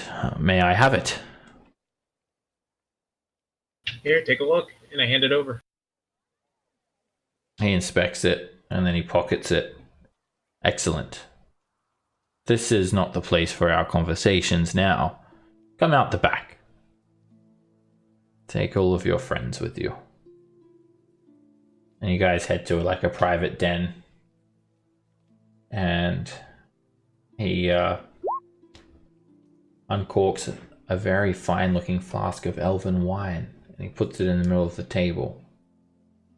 He then goes over to a cabinet and pulls out some small wooden cups. And he arranges one cup for everyone. This is Silverymoon's finest mead. Excellent. Thank you. If we drink, we must all drink at once. You'll be in for quite a surprise. I'm in. And the snake, if that is your pet and he comes with you, the snake shall drink. Nobody Smell forces wine. God to drink. Oh, don't worry. This is a magic elixir. Not alcoholic. It's peyote. I know it. Trust me. As a member of the Harpers. Mead of teleportation. Alright. Yeah. Okay. Mm, 1, 2, goofy. 3. Jug. Alright, Why are we doing this? does anyone not drink? I'll do an insight check first for drinking. Okay. Alright, this guy, he seems like Cause drinking, by the way. He's pretty not even legit. voting. It's okay. A car just says, "What? You gonna stop Yeah. me, Ander?" Yeah, he seems on the up and up, on the level. Alright, I'll drink. Alrighty. You guys all cheers and drink at the same time, and you down this little shot of this fine mead, and it tastes absolutely exquisite. You start to feel your body become light, and your vision becomes bright. You feel this magical energy surge through you, and all of these strange exotic scents fill your senses. Everything becomes bright and white, and your vision fades. When it returns, you find yourself in a different room, in a fine parlor containing austere furnishings. A dozen Tressum behaving like house cats, and you've found the secret Harper stronghold in Everland as you're all teleported away. You see I check if I still have clothes on. It's Still have exciting. clothes. You still have both kidneys and all your clothes on. And Has anyone been violated? although you guys left Silvery Moon disappointed about the way that the Harpers reacted to your information, looking around, you see some very high-ranking members of the Harpers. You can just tell with their arcane presence that you're in some sort of very important place. Well, there goes those horses. And a man with a scarred face and a white balding head just sort of stands on this raised platform.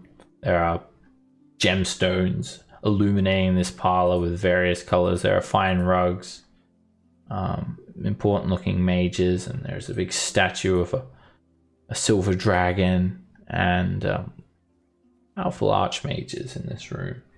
And one of them greets you all. Ah, welcome. Is everybody Welcome, clothed? Harpers. Everyone is closed. It's not that sort of party. Okay. There is like these exotic Harper swinger party. scents and all of these like swirling mystical colors and smoke sort of creating these motes of light around the room, and everything has this warm sort of magical feel to it. This man introduced himself. My name is Maester Crowan Valharrow. I am the High Mage of Everland. Welcome. We've been awaiting you all. And this man is completely naked. No, I'm joking. Oh, shit. Let the Thank party you, man. begin. And that's where we'll wrap up today's session. I whisper to Thomas, I bet this guy could tune my violin. Maester, Supreme High Archmage of Everland, Harper Leader Extraordinaire, Crowan Valharrow, non-instrument tuning. Damn it. We'll find you someone. He looks at you all. You've been getting around on horses for too long. It's time you learn the secrets of the Harper teleportation network. I hope you don't have any important mounts that you want to say goodbye to. Can we not take one fucking horse with us? Please. Good thing we didn't buy a war horse. Exactly. I'm gonna send a message to the guy, tell her to take care of the horses. Oh. Gotta get that out from the bag and hope for the best. But first, I love it. I love it. and then he clicks his fingers. Keeper of Bridges. And this woman comes over and places down this large coffer. Keeper of what? Were you expecting for me to shower you with scrolls and magic items? Because that's exactly what I'm about to do. And he opens up this chest and it's full of scrolls and magic items. Wow. Woohoo! Sleight of hand. I like it. This is the best show I've had. I'll start singing Celebrate. It's a Alrighty. scroll party. So, you guys come to Everland and you're received very well and expected here in the Moongleam Tower, where the resident Harper orgy Archmage room. greets you, offers you scrolls and magic items, and access to the Harper Teleportation Network, which you can use to move around between the major cities. It contains just about every city except for Golden Fields, among others. It's still really useful, though. Thomas, you'll never finish your quest. You know that my background says that I was sent on a quest to get rid of the hill giants in Goldenfield. Those people are probably dead already. He does like show you this bit of parchment as well. If you guys want to get a look at it, it's the Harper Teleportation Network. Teleport between Everlund, Mirabar, Neverwinter, Yartar, Loudwater, and Waterdeep.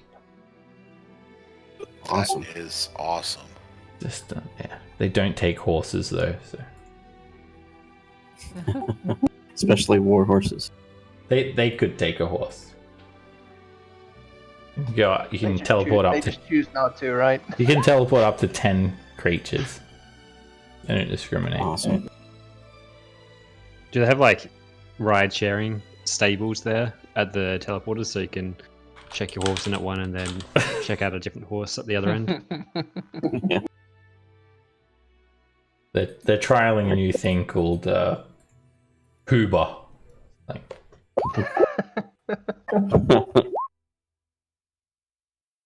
all right, guys. Well, thank you. you Good time. guys get to Everlund, and it's gonna make transport around the Sword Coast a hell of a lot easier. And I'll let you know what exciting. those items are next week. Thank you guys very much, and also Jen, thanks for joining. Hope you enjoyed today's Yep. session. Got any Yeah, questions thanks, about guys. anything? Feel free to message me anytime. And yeah, we'll continue on with the story next time. See you guys later. Okay. Awesome. Bye, all. Later. Thanks, guys. Bye. Bye.